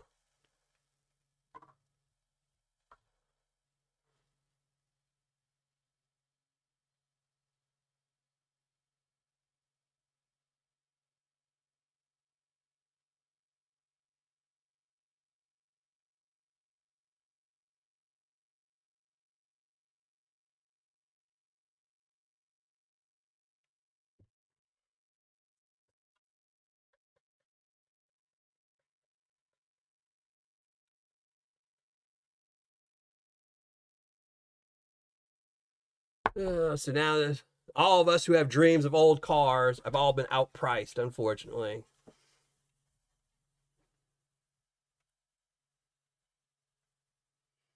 I have a 1979 Mercury Capri, 85. Good burnout cars, but not fast. It just, the way they handle, the way old cars sound, the fact that they're easy to fix. I mean, you can still go into an AutoZone and an old 60s car, you can still get an alternator for like $30. I go get an alternator for my car, it's $120.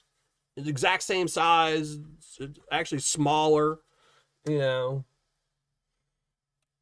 Just so many cars. Like, you know, back in the day, every single Chevy used the exact same alternator. Every single Ford used the exact same alternator. You know, 90% of them at least.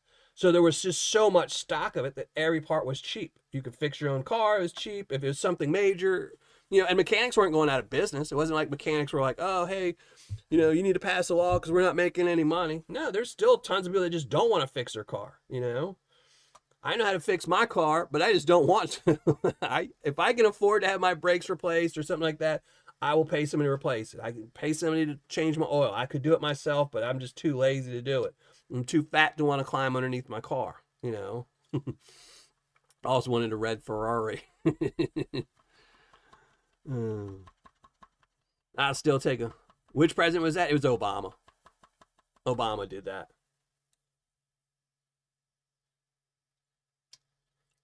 You know, I did like his healthcare initiative. Obama did, but I hated the fact Obama did that. He did the $10,000 trade-in car thing. He was trying to get everyone to modernize cars, you know, so they would be, you know, and they claimed it was to better the environment, but old cars, it's the same thing. You know, whenever they say something, you know, it's one of those things where they try to make us, the people, at fault for everything in this country. So they say, oh, you know, at the time, that's what they said, was they said old cars put out more toxic fumes than a brand new car. And it's true, they do. If I was driving a 68 Camaro, I would probably put out 3 to 4 times as much bad fumes as if I bought a 2007, you know, Toyota Camry or something like that. But the problem is, yeah, I might put out 4 times as much, but Elon Musk, who's flying all over the country every single day in his private jet, is putting out 1,000,000 times more. So, but somehow it's my fault and your fault that our old 68 cars are putting out too much fumes. But it has nothing to do with like Jeff Bezos. Like I saw a report on Jeff Bezos' wedding. The amount of toxic fumes that were put out by all the private jets flying around to go to his wedding was more than every single car in the United States put together for a year. You know, it's just, they try to blame everything on us little people when it's really the rich people. So yeah, so they passed that stupid law and they butchered up and, you know, got rid of all those beautiful cars, even if they weren't running, you know, because you see it. Like I watch a lot of those shows where, you know, I don't watch Gas Monkey so much. You know, I know who he is and I've watched a couple of his shows, but I'm not a big fan of his. But, you know, like even old Fuse videos and stuff like that, where they'd go find and all they'd find for like a Model T is just the chassis, because all they would have, because the serial number was only on the body itself, right above where your the headliner is. That's where it used to put the number. And they would just have like that little bitty part. That was it. And that was enough. And they'd restore the whole car. But, you know, somebody probably had one of those in their yard. And, you know, that truck could have been restored and made into a $100,000 old model truck. But instead, somebody traded in for 10 grand, you know, to be destroyed. You know, like I remember as a kid, you'd drive around in bad neighborhoods and you'd see, you'd see old hoopties in every neighborhood. You know, you'd always see them. You could be driving around, you'd see a little sign in somebody's window and they'd have an old, you know, 20-year-old car that was beaten up, still had its original wheels on it. And it was like, you know, $500, $1,000, $1,200, whatever it was. You never see that anymore. You know, you never see any cheap cars out there anymore. You never see the hoopties because they were all destroyed. Gregory, yeah, I mean, yeah. Hey, Gold Baron, how's it going? How you been doing?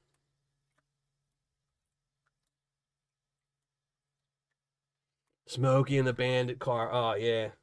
Another T-top. I remember I bought, I think the first, like, real car I bought, like, to try and, you know, impress people and get girls and stuff like that, was I bought one of the guys I was working with. He's like, oh, one of my friends has a 280Z T-top for sale. And he's like, it doesn't run very well. I stopped listening as soon as he said T-top. I said, what? T-top? I said, yeah. And he kept telling me, but it doesn't run very well. And I was like, ooh, T-top. All right. And he's like, but it doesn't run very well. And I was like, ooh, I can't wait to put them T-tops off. You know, and I bought it, and it was in the shop nonstop. I ended up, one of the places I was renting, it's probably still there. They had this one little back area place, and I parked the car there because I was so tired of fixing it. And I just left it there. I moved to another apartment and forgot all about it. I was just like, ugh. I think I drove it maybe a dozen times with the T-tops out of it. Even when it would be raining, and I still had the T-tops off. Yeah, and he's doing good. Thank you very much.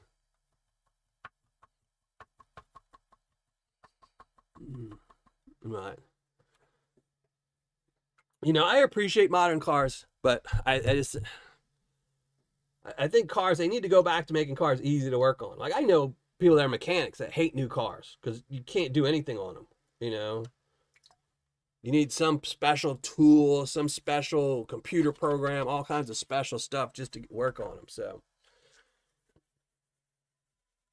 but like I said, my next car will be a Prius just because I need a hybrid for what I plan on doing. So,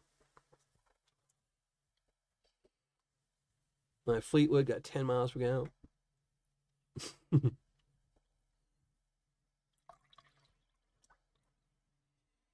So my first car, the first car I ever bought was a Datsun B210, one of the ugliest cars possible. But my dad drove a BMW that had just broken down. So me and all my friends, we pulled all the emblems off of the BMW, stuck them on my Datsun B210. We moved all the Datsun emblems, put them on all the BMW emblems, and we bondoed them around so they, you know, because the hood emblem didn't fit. So we kind of put a Bondo little edge around it so it looked like it was factory made that way. Brought it downtown New Orleans one night and got stolen. Somebody was like, "Oh, look, a BMW!" Because I didn't ever lock the doors, and the thing was, we had kind of back in the day, you know, you didn't need a key to start it. You know, we had just broken the steering lock on it just because I'd lose the key so much. So somebody hopped in it and thought they got an easy BMW till they got to the fence. The fence was like, "What? This ain't no Beamer." 442 Oldsmobile. Those were nice. My neighbor used to have one of those. Growing up, I had my truck. That's when I had my truck. That's when I had my Chevy. And the guy across from me had an Oldsmobile. And I used to always try and get him to sell it to him, and he wouldn't. That and one of the guys I used to work with used to have a 67 Chevy Nova. I used to love that thing. I mean, he had it on big old huge back tires and tiny little front tires, and you just burn out all the time. And I remember he was trying to sell it. I mean, it had a ton of body work it needed done to it because, you know, the tires were too big for it, so you just cut out the back, make them fit. And he was trying to sell it one weekend for $500, and I was getting paid, and I would have had that money. I wouldn't be able to pay rent or anything, but, you know, and my uncle convinced me not to. He's like, "You don't want that. You don't want that. You got your truck." And I think 2 weeks later, my truck got stolen. How many starters have you bought, TM? And how's it going, TM? There's a lot of people in America that do not have cars that are 10 years old. Yeah, I don't think I've ever owned a car that wasn't 10 years older, you know.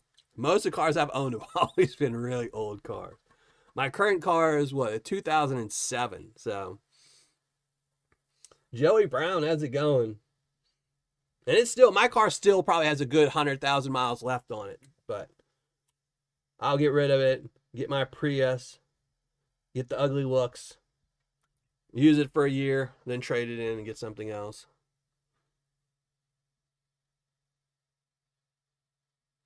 Well, the reason I want a Prius, and there's only one reason I want a Prius. One is they're cheap, two, they're hybrid, and three, they're one of the few hybrids that allows you to sleep in them, and you can set it in ready mode. So if you put it in ready mode, it will run the air conditioner while you sleep.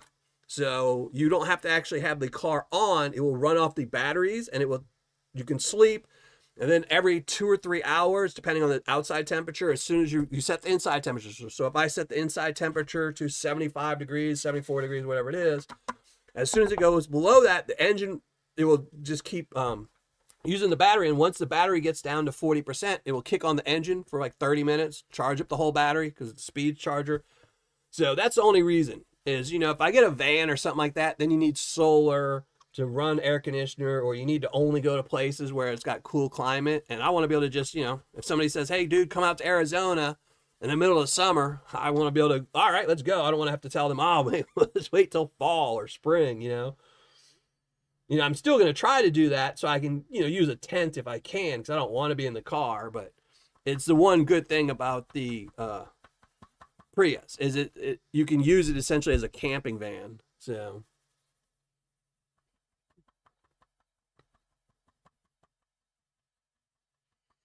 used to buy running junker cars for $100. Yeah. You used to be able to get cars cheap. You know, I think growing up, that's where 90% of my cars were just walking around, seeing a sign on somebody's car. How much? $500. I remember one time we bought my first like serious girlfriend when I was working. We bought a car. It was, I don't even remember what kind of car it was. Junky car.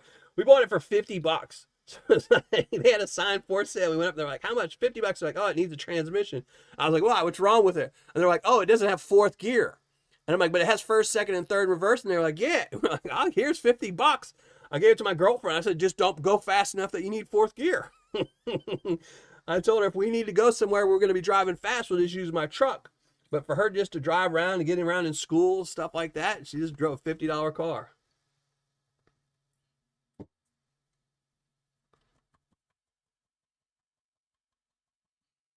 Yeah, that's Jeffrey, but that's one of the things that aggravates me about selling used cars is, you know, except for like old 60s. That's the thing is old cars, old 60s and 70s, you know, old cars, you can get their value. Even if, you know, the blue book, like a 68 Camaro, a blue book on it is probably $1,000. But I know if I had one in good condition, I could sell it for 20 grand, you know, easy. But like my car, right now I have a 2007 Toyota. It's got it is almost 150,000 miles. I think I'm at 149,000 miles. Blue Book says it's worth, I think, $1,100. You couldn't replace my car for less than $4,500. I've looked it up. I look it up on Facebook Marketplace all the time. I look it up on Auto Trader. $4,500 is the minimum you could buy it for. But if I actually get mine wrecked, I'm gonna be, you know, poop out of luck. Because they're gonna give me $1,100 for it, you know. Yeah, I do like the new. So the problem is with the new Priuses, they look a lot better than the old ones. The old ones were just butt. I mean, they were just butt looking. But the problem with the new ones is they're smaller. So they look a lot cooler, but they're smaller, and I kind of need a bigger one. So I'm still, and plus I can't afford the new one, so I'm still gonna have to get used. So yeah, you can't find a part for a car anymore for $100.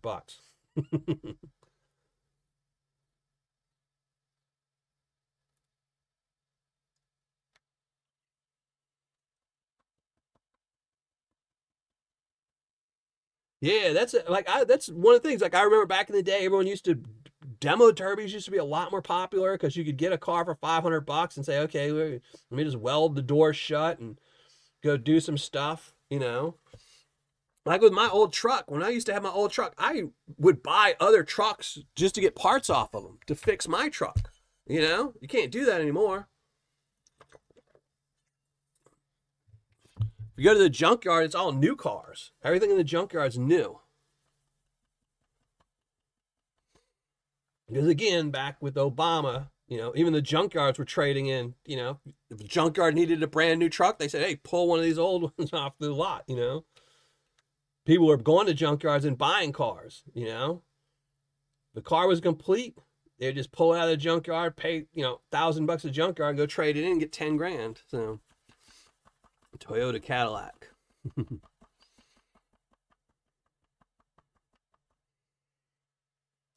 haven't seen a good demo derby in a while. Last one I watched was one of the good ones, was old figure 8 ones. Those were good.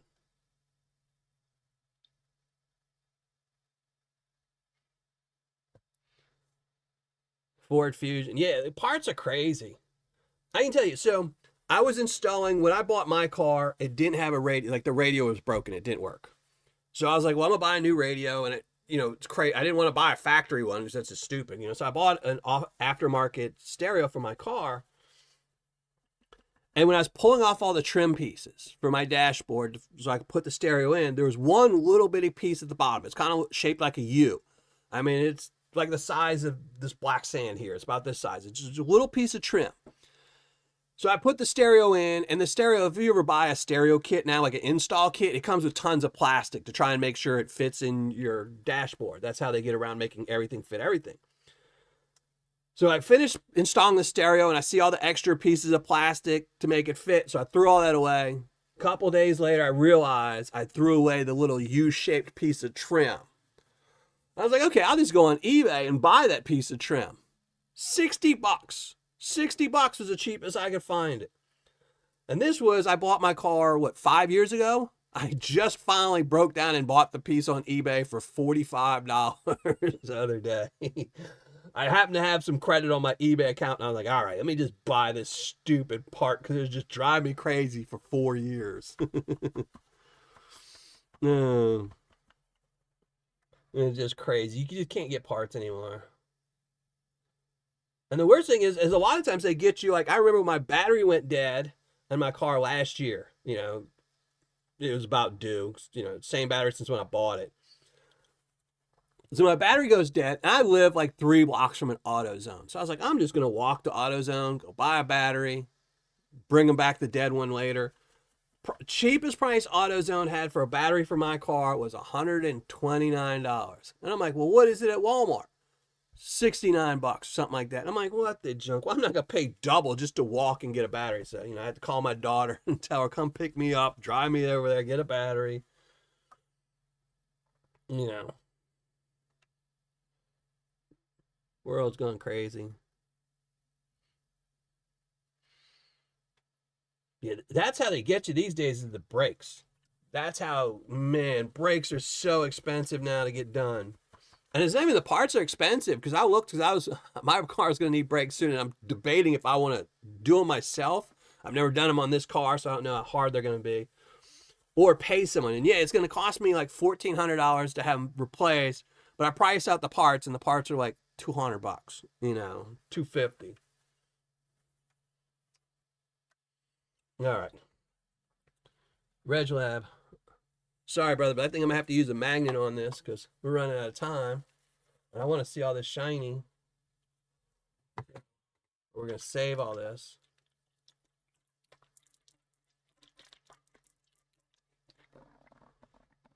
Oh, no, Albert.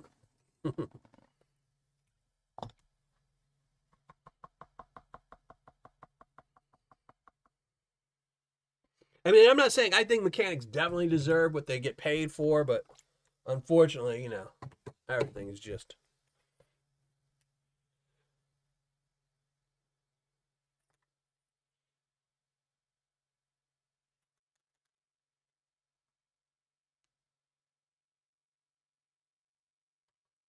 Dodge Rimberg. Yeah.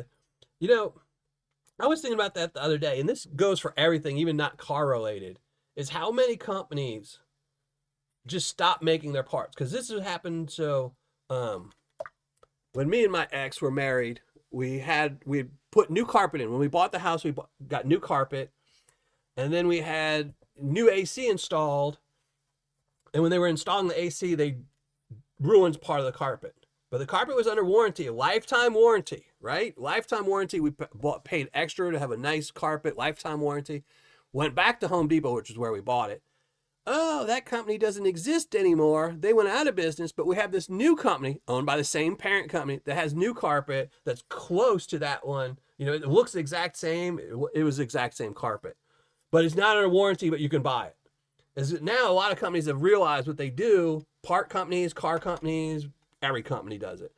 Where you make a big company, and then instead of selling carpet or car parts through your big company, you make a small company, a subsidiary. You sell that part, you put out a 100% guaranteed warranty, and then a year or two later, you just close that company. Because then the warranties are void. It's just, you know, or they just stop making the parts, you know, so then you're stuck. And I'm not using a magnet. This is just your imagination. This is so much. I am going to repaint those black sands later. I'm going to save them off to the side. It didn't even look like there was that much in the bottle, but.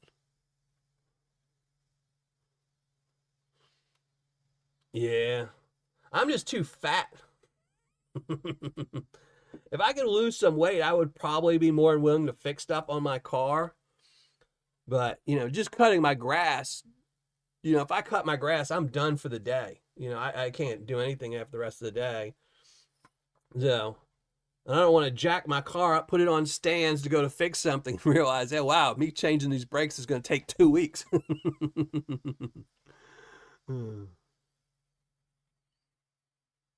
Yeah, this is just so much black sands. And I was even like, I'll do this one. I was going to do this one. I think it was last Tuesday that I panned out. But then when my kids were here, but then I was like, I better move this one because it's a lot more dirt to Tuesday. I don't have my son here. And I'm glad I did because this would have taken, there's no way I would have been able to do this in an hour. Same here with grass cutting. Yeah.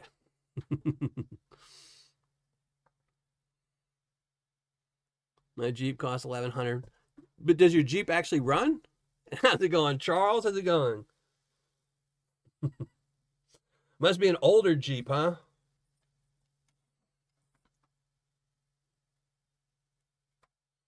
Or are they all pads too?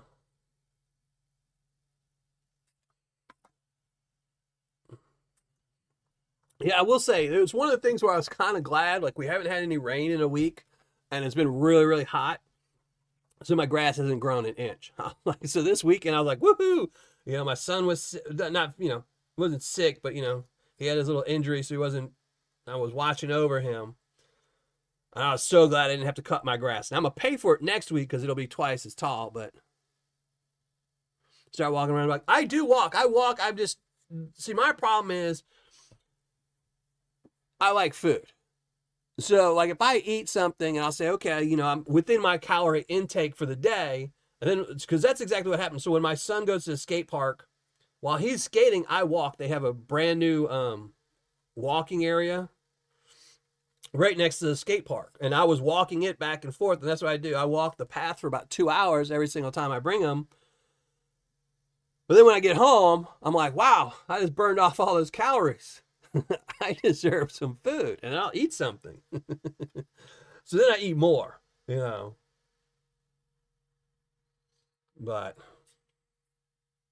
I just need to learn to put the cookie down. It just, I quit drinking, I quit smoking, I'll quit eating eventually. Eventually I'll get my butt in the right gear and do it, so.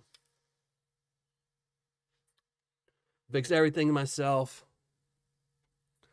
Yeah, I need to get better at fixing my car, but then I've also got saying in my head, and I need to do it, especially if I switch to a Prius, because essentially almost everything's the same on it. So my first car I used to sit in the radio worked, but the car didn't.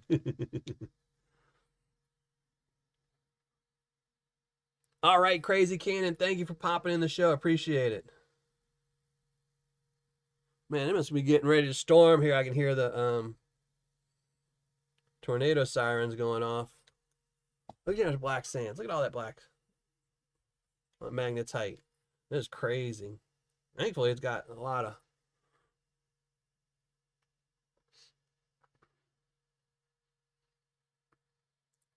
push music. Yeah, it's funny. My daughter bought a house when she just bought her house. They went and got a riding lawnmower. I mean, somebody gave it to them, but they got it. And their yard is like half the size of mine. I even told them, and her mom's house, her mom's got probably her yard's probably 4 times as big as mine. So 8 times as big as my daughter's. I told her, just trade it to your mom. Give it to your mom, tell your mom to buy you a push mower. Because I'm like, your riding mower, you'll be spending more time just getting it out of the shed than actually cutting grass.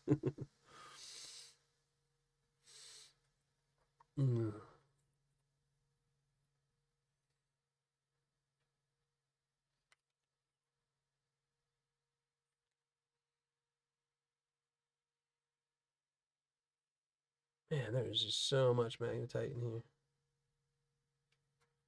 All right, we're going to pan this off a little bit. All right. Let me get all these black sands, put them in another pan.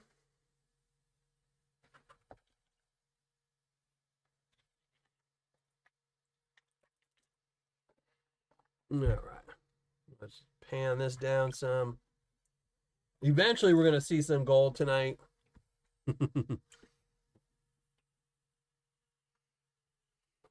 Yeah, I don't do anything for 11, unfortunately. Walked out this morning to have coffee. It was 90 and raining. Yeah, that's it's one of the things where, like, when it rains, you've got that 50-50 chance where if after it rains, it's either going to cool off and be nice, or it's going to cool off a little bit and it's going to be a sauna because it's going to be 120% humidity, you know, where you're just going to be dying the whole time. Like, it's worse. Where if it was just hot, you know, the heat would kind of boil off the water and you'd have like 80% humidity and still be sucking, but, you know, at least you could breathe. It did that like 2 weeks ago here. It was like, it rained, and for like 2 days afterwards, it was just muggy and nasty, and you're like, oh, wow, it's 85. I can't breathe, you know. Then it got really cool and nice for 2 days. Then it got hot again.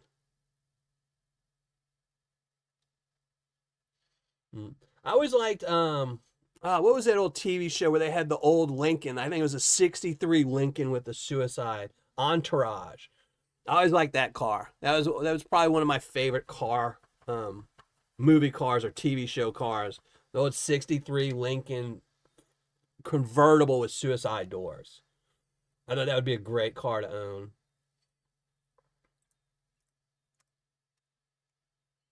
Just too big these days with gas. You know, getting that 8 miles a gallon wouldn't work very good. 10 more years. Ugh. Ironworker, that's a tough job, brother.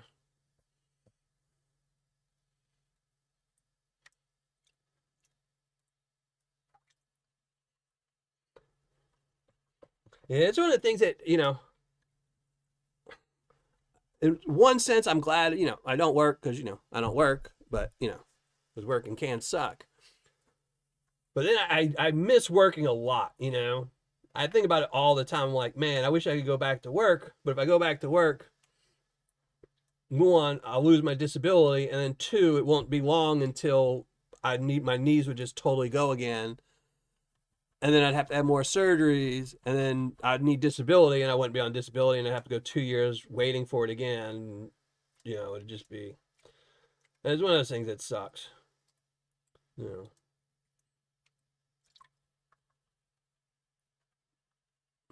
But I miss working all the time, so.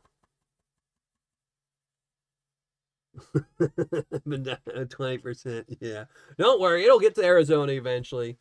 Arizona, once Arizona has that 120 degree weather and 100% humidity, Arizona will be, nobody will live there. Nobody.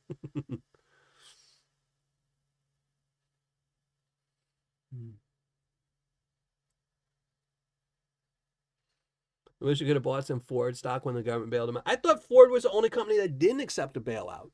I thought that's what made, I thought Ford didn't accept money for a bailout. I thought every company but Ford.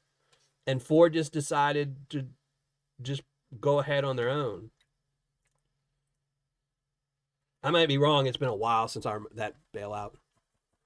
I can't handle the humidity. I hate humidity. It just...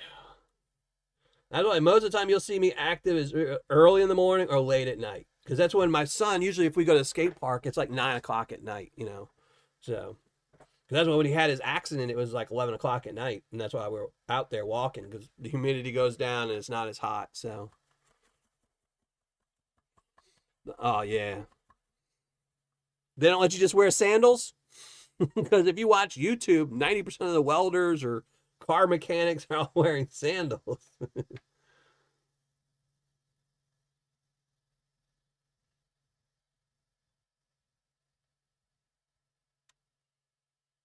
What? No, I didn't see that.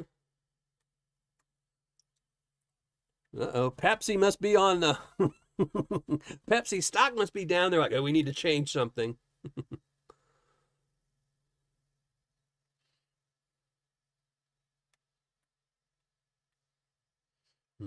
Yeah, this is, like I said, I've told people, and I've said this before, Paydirt saved me. It really did. I was going absolutely stir crazy. You know, before I filed for disability, so I don't know if everyone knows, but before I filed for disability, because I did not want to. That was originally not the option. The original option was so I left my job and I was going to live off of savings. So the whole idea originally was I was going to live off of savings, file for Medicare, because I didn't have a job, and hopefully the state would pay for my knees to be replaced and get surgery and stuff like that. But if you ever tried to do something like that, it'd take you 8 years to get somebody to pay for, to have a surgery cheap enough where you can do it. So there was no option where I could do that. But I still didn't want to file for disability. So I actually just lived off my savings for 2.5 years, about 2.5 years before I even filed for disability. And then when I filed for, but the whole time I was, flipping, I was essentially not living off savings. I was selling off everything I owned. So I was selling off my comic book collection. I was selling off my coin collection. So, because I had no savings other than, like everyone nowadays, gold, Paydirts and stuff like that. So I was selling off everything I owned to keep paying bills and stuff like that. And then once I ran out, I was like, well, now I got to, file for disability. And then that's when it really sunk in, where it's like, oh, this sucks. And I was going stir crazy until, I found Paydirt, and it was just like, oh man, something to do, something to keep my mind busy and, battle the depression and everything else. And, keeps your mind off of your knees hurt, your back hurts, your hands hurt. Like, it's weird. Like, so one of the things I think about all the time is I know when I did my 12-hour stream for the suicide awareness show in September, everyone kept asking me if my hands were going to hurt. And afterwards, the next show, they asked me how my hands were. When I pan, my hand does not hurt. Like, I've been holding this pan for whatever it is, 2 hours now, or yeah, close to 2 hours, panning, hour and a half. My hand will not hurt. When I go back upstairs, my hand will not hurt. When I fill out, so I have, I think, 12 $79 tier members for Patreon. When I have to fill out that little card that says, thank you for being a Patreon member, happy panning, Miller Prospecting. By the time I'm 4 cards in, my hand is swollen and hurts just from holding the pen and signing it. I hate writing stuff. If I have to write something, fill out paperwork or something like that, I absolutely dread it because my hands will start killing me just from holding the pen. And I will change up my grip. I'll hold a pencil like this writing. I'll hold it like this and write. It just, whatever reason, it hurts. But if I'm holding the pen, it doesn't. Something zen about panning does not bug me. It doesn't hurt my back when I do it unless, I'm really hunched over, Different.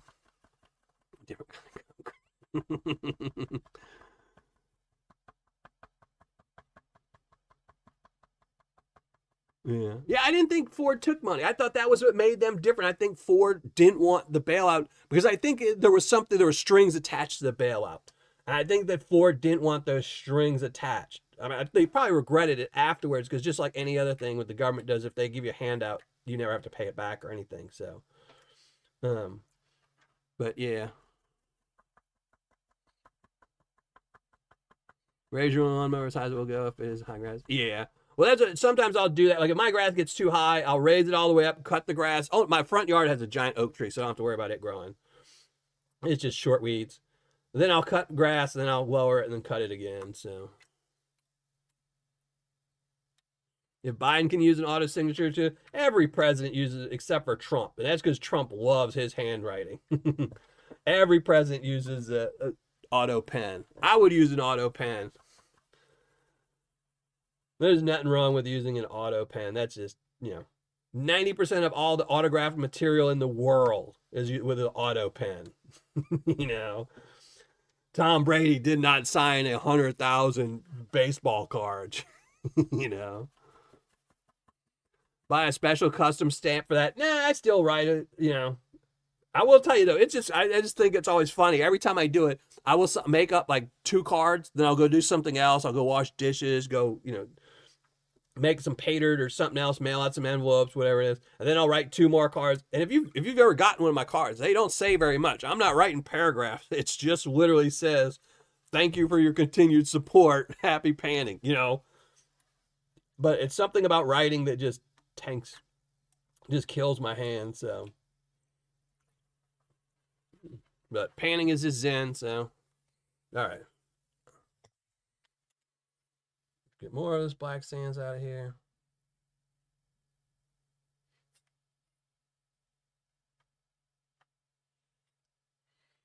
Oh man, this Reg Lab. Who was it earlier that was saying they didn't like me anymore because of my Mighty Mini? I don't even remember if they replied. Are they still here? Are you still here? Was that? Was it Metally Corrupted that was saying? I didn't see the reply. I might have been talking. If I'm talking too much, then I can't hear. So. Yeah, all presidents use AutoPen. How's it going, Weezer? You know, I always find it funny that, again, and this is nothing against Trump, but, I always think it's funny that Trump will badmouth somebody for something and then he'll do it. Like one of the famous videos out there is Trump talking about how Biden, or not Biden, Obama, even though, Trump never went against Obama. Obama's term was up. He did his 8 years. But on how Obama had to use the little new law thing, like 168 times the whatever you call it. Oh, now I can't. Now I'm got a brain fart on what they're called, but you know what I'm talking about. These little statutes that he comes out with. This is a new law today, and this is a new law tomorrow.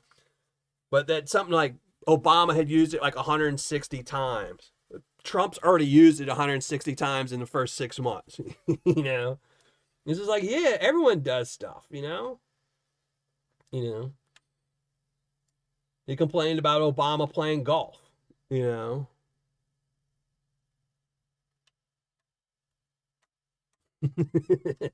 That's a good one, HD. That's a good one. I mean, it doesn't, like I said, one thing I will always say, presidents are nothing. Presidents do what the people who fund them tell them to do. I will tell everybody, Trump's first term, I really, really had high hopes for Trump in his first term, because Trump, for the first time, the vast majority of people who run for president, the vast majority, I think something like 90% of everyone who runs for president are funded by billionaires. Something like 95% of all the money they make. So if Biden ran, Obama ran, with the presidents before that, General Ford, Kennedy, 90%, 95% of all the money they take in to run ads and stuff like that comes from billionaires and millionaires. That's where they get all their money from. Trump's first term, the majority of the money he got was from people like me, you, those $10 write-ins, those people that were sending $10, $20. He made so much money from them that's what scared everyone the most. These big billionaires were so scared of him so much because he didn't need the billionaires' money. But then, unfortunately, COVID hit and ruined any possible thing that Trump could have done to make a smaller government and get rid of, everything. Executive orders, that's it. A brain fart. So, everything Trump could have had, because he originally wanted small government. He wanted, do these things. But then, unfortunately, everyone spent all the money they could possibly give him for that election. This election, he went right back and he just sucked up those billionaires' money and just... Now, just like Biden did, just like Obama did, every single president has to bow down to the people who wrote those billion-dollar checks to him, There's a reason why Elon Musk gave Trump, what was it, something like, $7 million, and then Trump sat on the lawn of his car telling everyone they should buy a Tesla. I mean, no president does that. There's not a president in history that stood on the front White House lawn with a Model T or a Ford F-150 and said, oh, you should buy a new Ford. No, he did that because Tesla, Elon Musk gave him $7 million. Just like every president, they're just all bought and paid for by billionaires. So the only luck we have in this country is we got to hope there's some billionaire that's really nice that will fund a president and say, hey, look, let's give him universal health care and give Dylan a big fat bag of Paydirt to pan out for the rest of his life. Because that's why I never, you can like Trump, dislike Trump, it doesn't matter. Trump will do some things that are all Trump, like Trump will say something and that's probably Trump. The other 85% of things that Trump comes out with have nothing to do with Trump. So, no. We gave him over 250. Yeah, I mean, that's what I'm saying. Billionaires give money to people because they, like, for example, if I was a billionaire and I gave somebody money, yeah, I mean, but you know why. You know why, KC. So, but he didn't put it on the White House. What I'm saying is we all know that's why they do these things. And it has nothing to do with Trump or Biden or anything else. It has nothing to do with that person's politically. It just means we have our political system is being bought and paid for, you know. So it doesn't matter, you know, like if you ever look at the numbers, like I remember seeing like this year, especially this year, because this was a very polar election, that companies like Walmart donate to both of them. So what they do is in the very beginning, Walmart gave $1 million to both candidates. And then when Biden was pulling ahead, they gave $2 million to Biden and $1 million to Trump. Then when Trump started pulling ahead, they gave $2 million to Trump, $1 million to Biden. You know, they're just hashing their bets. That way they can say, oh, remember I gave you $5 million? They don't care who wins. You know? Yeah, if they would outlaw lobbying, this country would be perfect almost. Get rid of lobbying and get rid of all this, you know, let everyone's vote count. You know, lobbying is what kills this country every single time. Because every single politician, once they get out of office, they just become lobbyists. So.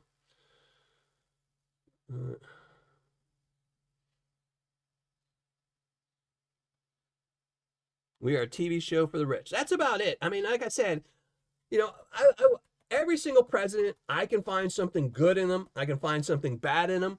But 90% of the time where it's something bad, you can usually find that somebody else that's richer than the president talked about a lot.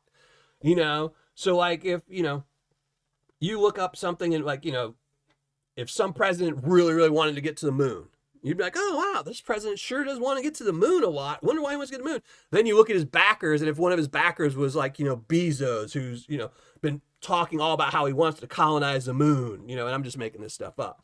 But then you realize, okay, that's because he gave him all that money, and now they're going to pass all these laws to get, you know, this and that. So,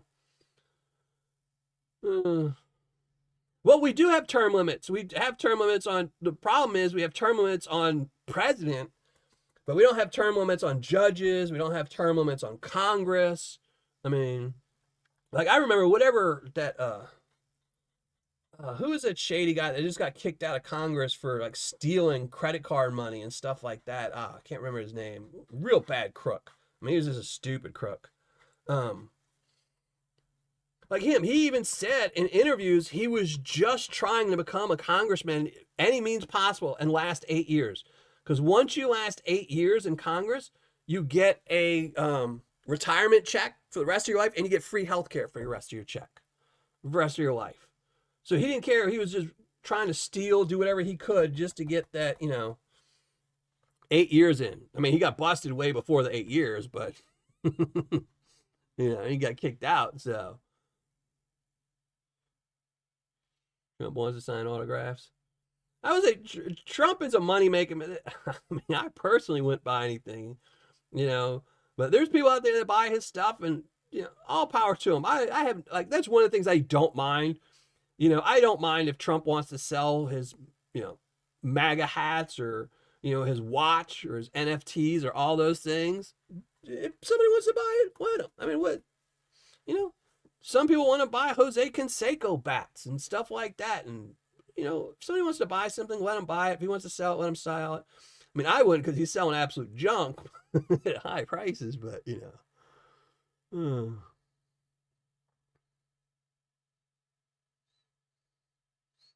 Your fire wasn't his trademark. I know he's tried to trademark. His kids have gotten really good. His daughter's got so many trademarks. Look up his daughter. His daughter's got like 1 million different trademarks. She's a trademark machine. So he's selling Alaska next. Yeah, I don't think so.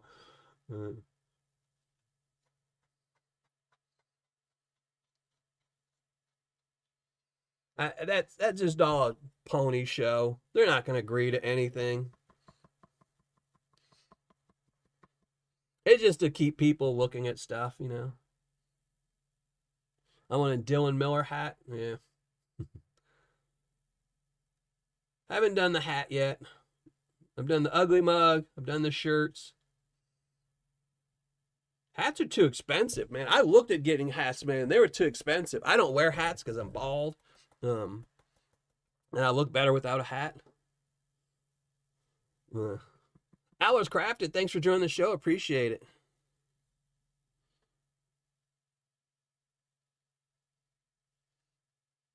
Yeah, but I remember when I was getting my shirts and my mugs made originally, the hats were just crazy. Like when I first started selling shirts, I don't sell shirts or anything anymore. YouTube sells my shirts, and I have nothing to do with that really.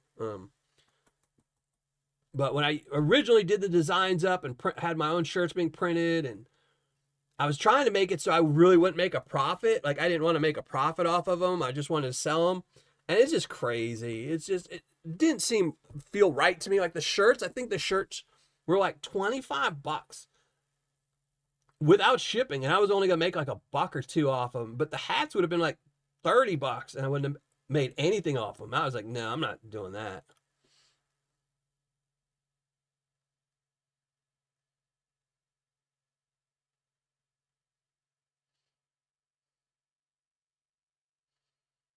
Extra large Miller shirt. I don't have any more shirts. I stopped. Next time I order some though, I'll remember you, HD, and I'll send you one.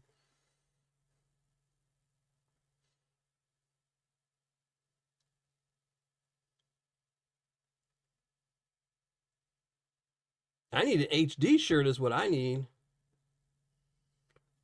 Next time you remember or think about HD, send me your logo so I can get one of your shirts made up. And then when I get your shirt made up, I'll have them ship a shirt to you, a Miller Prospecting shirt. Yeah. Man, this is taking forever. I don't know if I like this Reg Lab dude anymore. And I'm missing gold, so I don't want to dump this out because it's got gold in it because I'm just sucking at panning tonight. I know, I want to know where the gold is. I'm running out of time. I got 18 more minutes. I don't even think there's any magnetite left in there. Yeah, a little bit. This is all me not panning fast enough.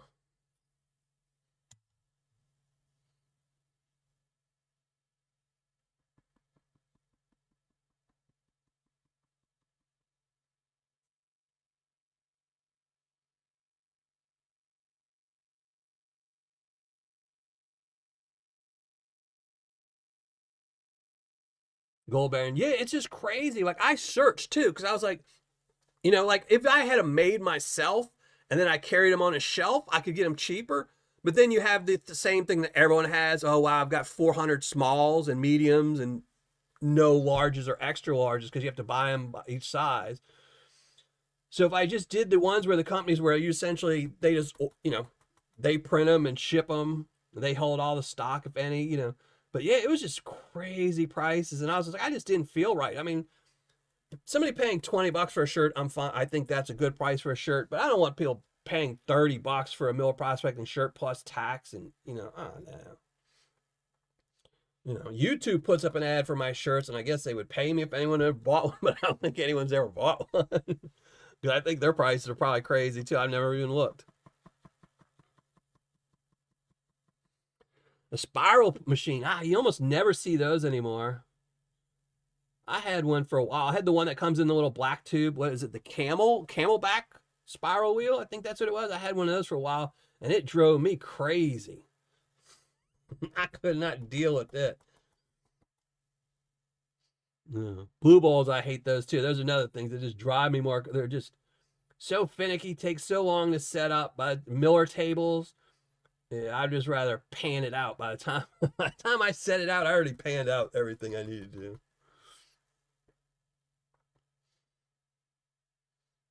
Because I remember somebody sent me, I'm almost positive it's called the no, this is probably a little bit easier than the Vogus. I just kind of, it's because this has a lot more material. So I would probably say this is probably on par with the Vogus, but it was probably 3 times as much material is why. If there was only, because the Vogus I think was like 12 ounces. If this was only 12 ounces, it wouldn't have been so bad. So, but it's the fact that this is, like 3 pounds of dirt is really rough. But the Vogus was hard. And then Vogus had to give me grief about it.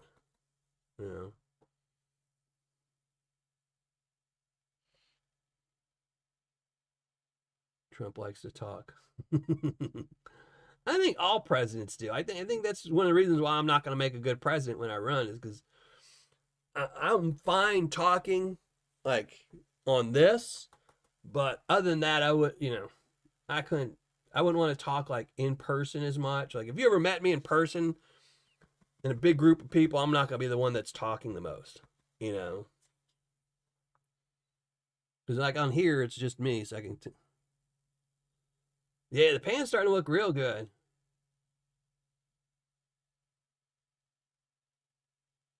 I want to get a spiral wheel. Yeah, it's funny. So back to the spiral wheel, my friend sent me one. He's like, oh, I got a spiral wheel. You can do a review on it. And I was like, oh, that's awesome, man. I love doing equipment reviews. And at the time, this was when I was married. So I had a much better setup than I do now for doing equipment reviews. Now I need to do something. So I can start doing more equipment reviews in a more timely manner. And so he sent it to me, and I get it. And the stupid thing was broken. It was missing two parts, like the motor was broken, and then something else was missing, like the water thing that sticks up. So I was like, okay, but you couldn't get the like water part. Like one of the parts you could not get. Like they didn't sell that separate. And I was like, well, I'm not gonna try to make it because then it invalidates the equipment review. Like, oh, I got a gold cube, but I made the matting. So I was like, dang it. And then like I think I had it in my garage at the time for like a year and a half. And then I saw somebody on eBay selling one that the wheel was warped, but everything else was exact same. And I was like, oh, dude. So I bought that. I bought it pretty cheap. He shipped, and I even told him, like, don't ship me the wheel. Don't ship me. I just need this stuff, and just ship me everything else, cheap. So cut down on shipping. And I got it and put the whole wheel together. And I think I spent like a month every once in a while trying to get the thing to work. And just dialing it in drove me so mad that I was just like, okay, I'm putting it on eBay for sale.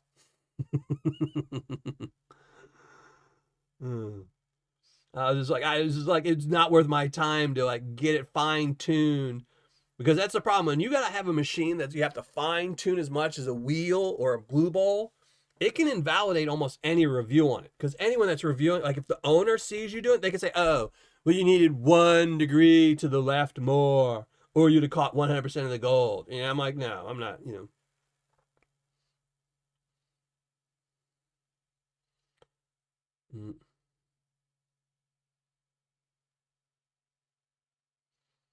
Yeah, you got to watch out for all that. So the problem with all that Trump stuff, and like I said, I don't mind. If people want to sell stuff like that, I've got no problem. The problem is Trump is pretty, from what I've heard, pretty cheap about giving his name up. He just wants a percentage.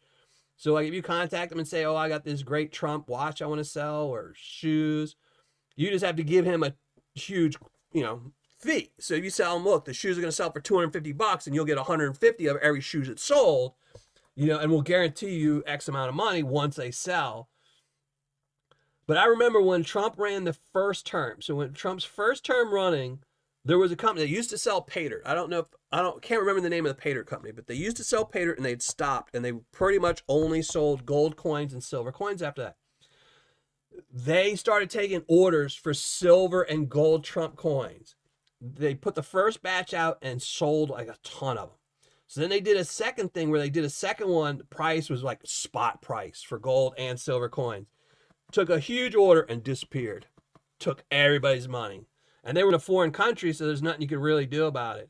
I can't remember the name of the company. I did a review on them. They had like a 10-gram like treasure chest one. I gave them good reviews. They had good Paydirt. But they ended up just taking off with everybody's money because they were selling Trump stuff. And they knew people were buying it up, especially his first term. His first term, like I said, that's how he got so much money and why everyone was scared of him, like politically, because he was getting so much money from, small people. But, yeah, so I wouldn't trust anything. Unless you're getting it from, JM Bullion or something like that. There's just too many, like, fakes.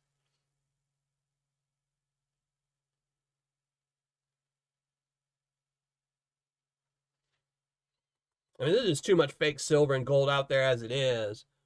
And they just, like I said earlier in my video, sadly, once you get to above 70, a lot of the people who are getting conned buying, silver are over 70. Just like back in the day when I was a kid, I remember those old TV shows that used to come on at midnight, like, oh, buy this full set of quarters for only $500, even though you could go to the store and get the quarters from the bank for 25 cents each. They tell you, oh, they're all in this beautiful case. Look at this, Look at this. Oh, get the president dollar coin for only $50. It's like, you could go to the bank and get it for $1 just because it's not in a case, Yeah.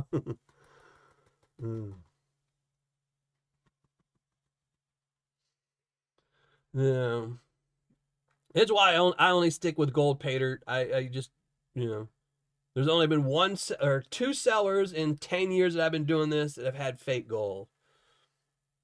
One wasn't fake gold. One was using jewelry scrap, like little pieces of chains and stuff like that. And then they had the company out of Australia that was selling fake gold that swore they didn't know. So, well, see, this was for that company. This was before Trump got elected.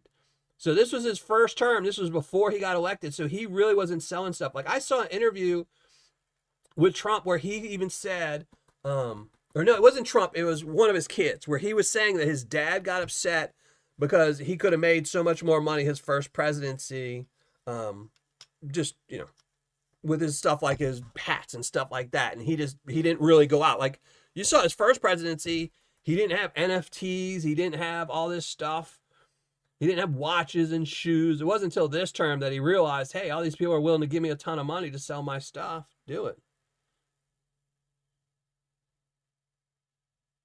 Yeah, fake gold.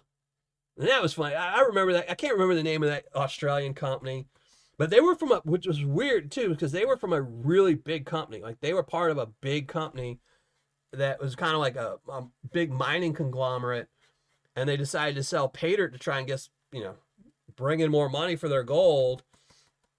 And then I guess they figured, they claimed they didn't know it was fake gold.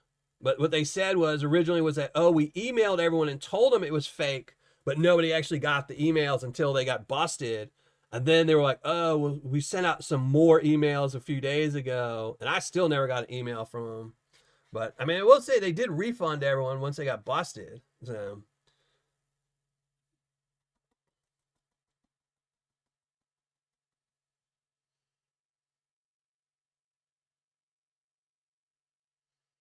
Now it's crafted. Yeah, I wouldn't be surprised. Like I said, I really thought things would change politically on Trump's first term. And if COVID wouldn't have hit, I think this country would be vastly different. I think, I think Trump, I think what it was people realized, so Trump, like I said, Trump likes people, yes men. He likes yes men. He likes people to tell him he's great. He's an old guy.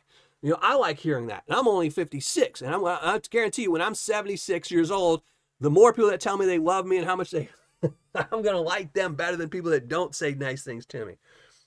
But after his first term, people realized all you have to do is kind of kiss his butt and tell him, like, if you've seen the meetings that they hold at the White House before anything, it's just butt kissing 101. It's like, oh, President, you're the greatest president in the United States. Oh my God, and you're so handsome and smart. And oh, your hair looks good. And have you lost 5 pounds? You're so beautiful. I mean, it's just ridiculous. Nobody does that in real life. I mean, nobody. And they just got a whole table of people just kissing his butts. And like, he's 70. He's not all there. No 70-year-old is. So, he's sitting there and he's listening to all this stuff. Then after they tell him that, they're like, oh, by the way, can I do this? Can I, they're like, can I pass this weird law? Will you pass this weird law that has nothing to do with anything? And he'll agree to it. And he'll be like, oh yeah, sure. She just told me I'm cute. And, that's why, if you notice, a lot of his appointees are women that are pretty good looking women too. And, So, first term, we had a shot in COVID, China, and I think that's why people don't mind him going after China, because China, COVID ruined everything. So,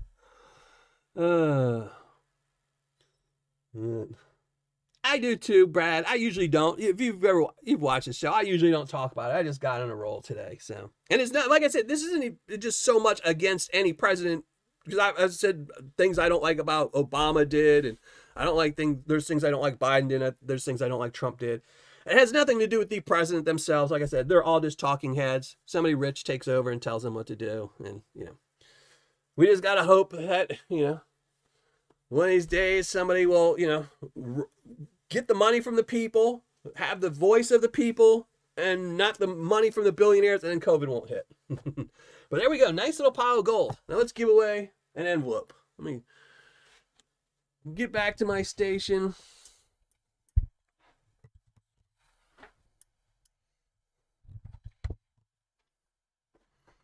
Let me see. All right.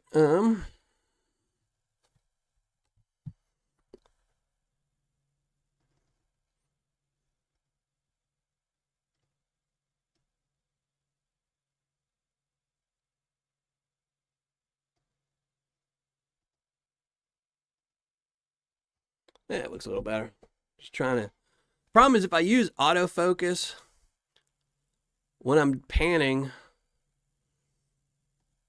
it glitches too much. But if I set it at a certain one, eventually you can't see the gold and it just becomes blurry. But there you go. Nice little pile. I don't know if that's the 3.4. I'm pretty sure I missed some. But again, like I said, that dirt is all going back in the bottle. Some of the gold is. The rest of the gold is going to go towards Patreon, things like that. So, but all right, we're going to do. Let me see. I can do this here.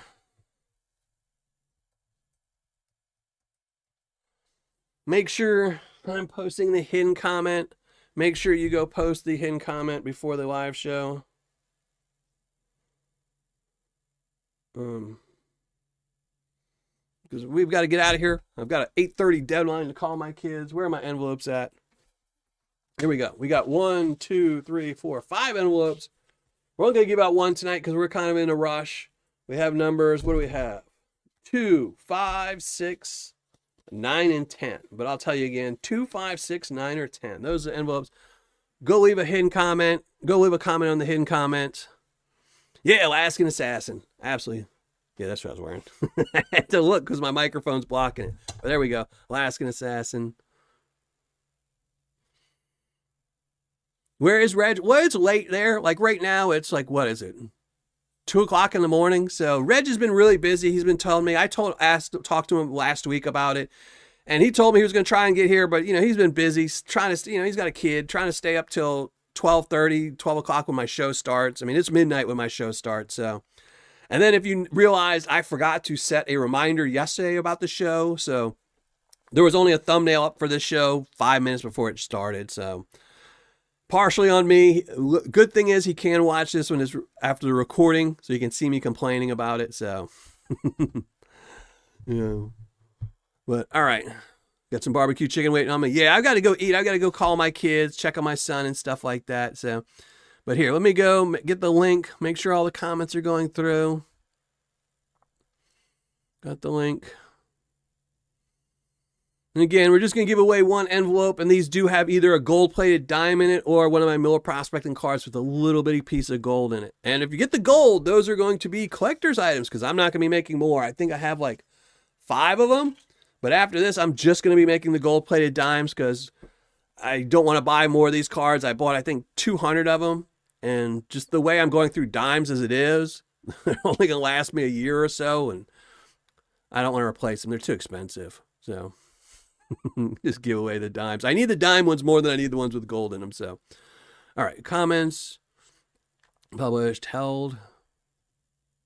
All right. There's none being held. All right. So there we go. So hopefully everyone's got their comments in. 2:30 a.m. Yeah. So he lives somewhere near you, Alan. So he's in the UK. So. Yeah, so it's 2:30 in the morning for him. I don't blame him for, especially when these shows are recorded, so he can watch them the next morning. So, but all right, let's shrink down the ugly mug, pull a name, and again, this YouTube and its affiliates have nothing to do with this. Do we get a dime of gold on the dime? I probably doubt it. I mean, these are 24 karat gold-plated dimes, but... they can put some thin gold plating on stuff these days. I mean, I've got some gold plated dimes that I use mine a lot. and they don't really wear off too quickly. So I don't know if it's thicker stuff, but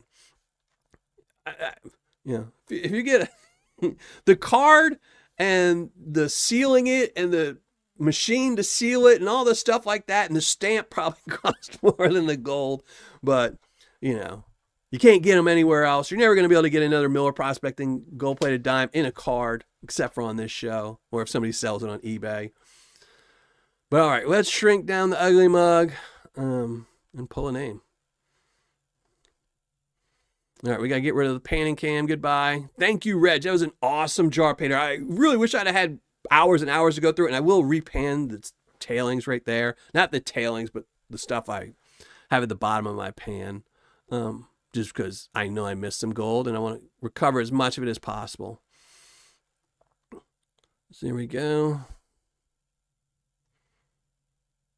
And there we go to the best website ever created. The #1 spot if you ever wanted to find anything about gold, who to buy from, where to buy from, things like that. And that's MillerProspecting.com. My last review, if you didn't see it, and if you weren't fast. So one of the things was you always want to watch my videos when they come out, because sometimes I've got some great ones. The eBay seller battle I did between 2 eBay sellers, one of them had a 100% ROI. He has now raised his prices since my video came out. I actually talked to him. He emailed me after my video came out a few days later, and he told me he sold out of everything within 12 hours, something like that. He sold out extremely quickly, and he raised his price right after that. Then he sold out again, and he raised his price a little bit more, and he sold out again, and now he raised his price, and he's selling at a constant rate. So, you could get 100% from him before. I think right now he's at 84%. So he's still got a good Paydirt, but, unfortunately for those, if you saw the video right in the beginning and you went and grabbed some, you got a much better deal than you would now. But still great for an eBay seller and still getting 85%. But always bookmark MillerProspecting.com. And now let's go to the random comment. Post it on there. And again, as always, you must post something in the live chat before the end of the show. Tell me which envelope you want. It's either number 2, number 5, number 6, number 9, or number 10. Well, here we go. Let's go. Continue. Ooh, I even got replies on this time. We must 45 comments. Even though there was like 60 people in chat the whole time. Some people just don't want to win. Oh, well, there you go. God damn it, God. First time. This is the first time I think I've seen you on my channel, and your first time, and you've won. So congratulations. Now you do have to post something in the live chat and then tell me which envelope you want before the end of the show. And you've got like 3 minutes, so be quick. And now let's go back to the best website ever, Miller Prospecting. My last 100 reviews, 25 worst reviews, and sellers to avoid. Always make sure the sellers to avoid. I think he might be closing up. The seller to avoid, he might be closing up some of his stores. He is no longer advertising any of his websites. So I got him there. He's no longer advertising, which is a good thing. So, all right, an ugly mug time, chat time. Let's see. Oh, God damn it. Thanks, number 5. All right, there you go. Well, I will need you, since I don't know you. I will need you to email me your address. Nightbot will tell you my email. There you go. Dylan at Miller Prospecting. Send me your name, send me your address, and as soon as you do, I will get this off in the mail to you. Good luck. It's either going to be a gold-plated dime like this, or it's going to be a Miller Prospecting card with a little bit of piece of gold in there. So one of the two. There's probably more gold in this than there is in this, but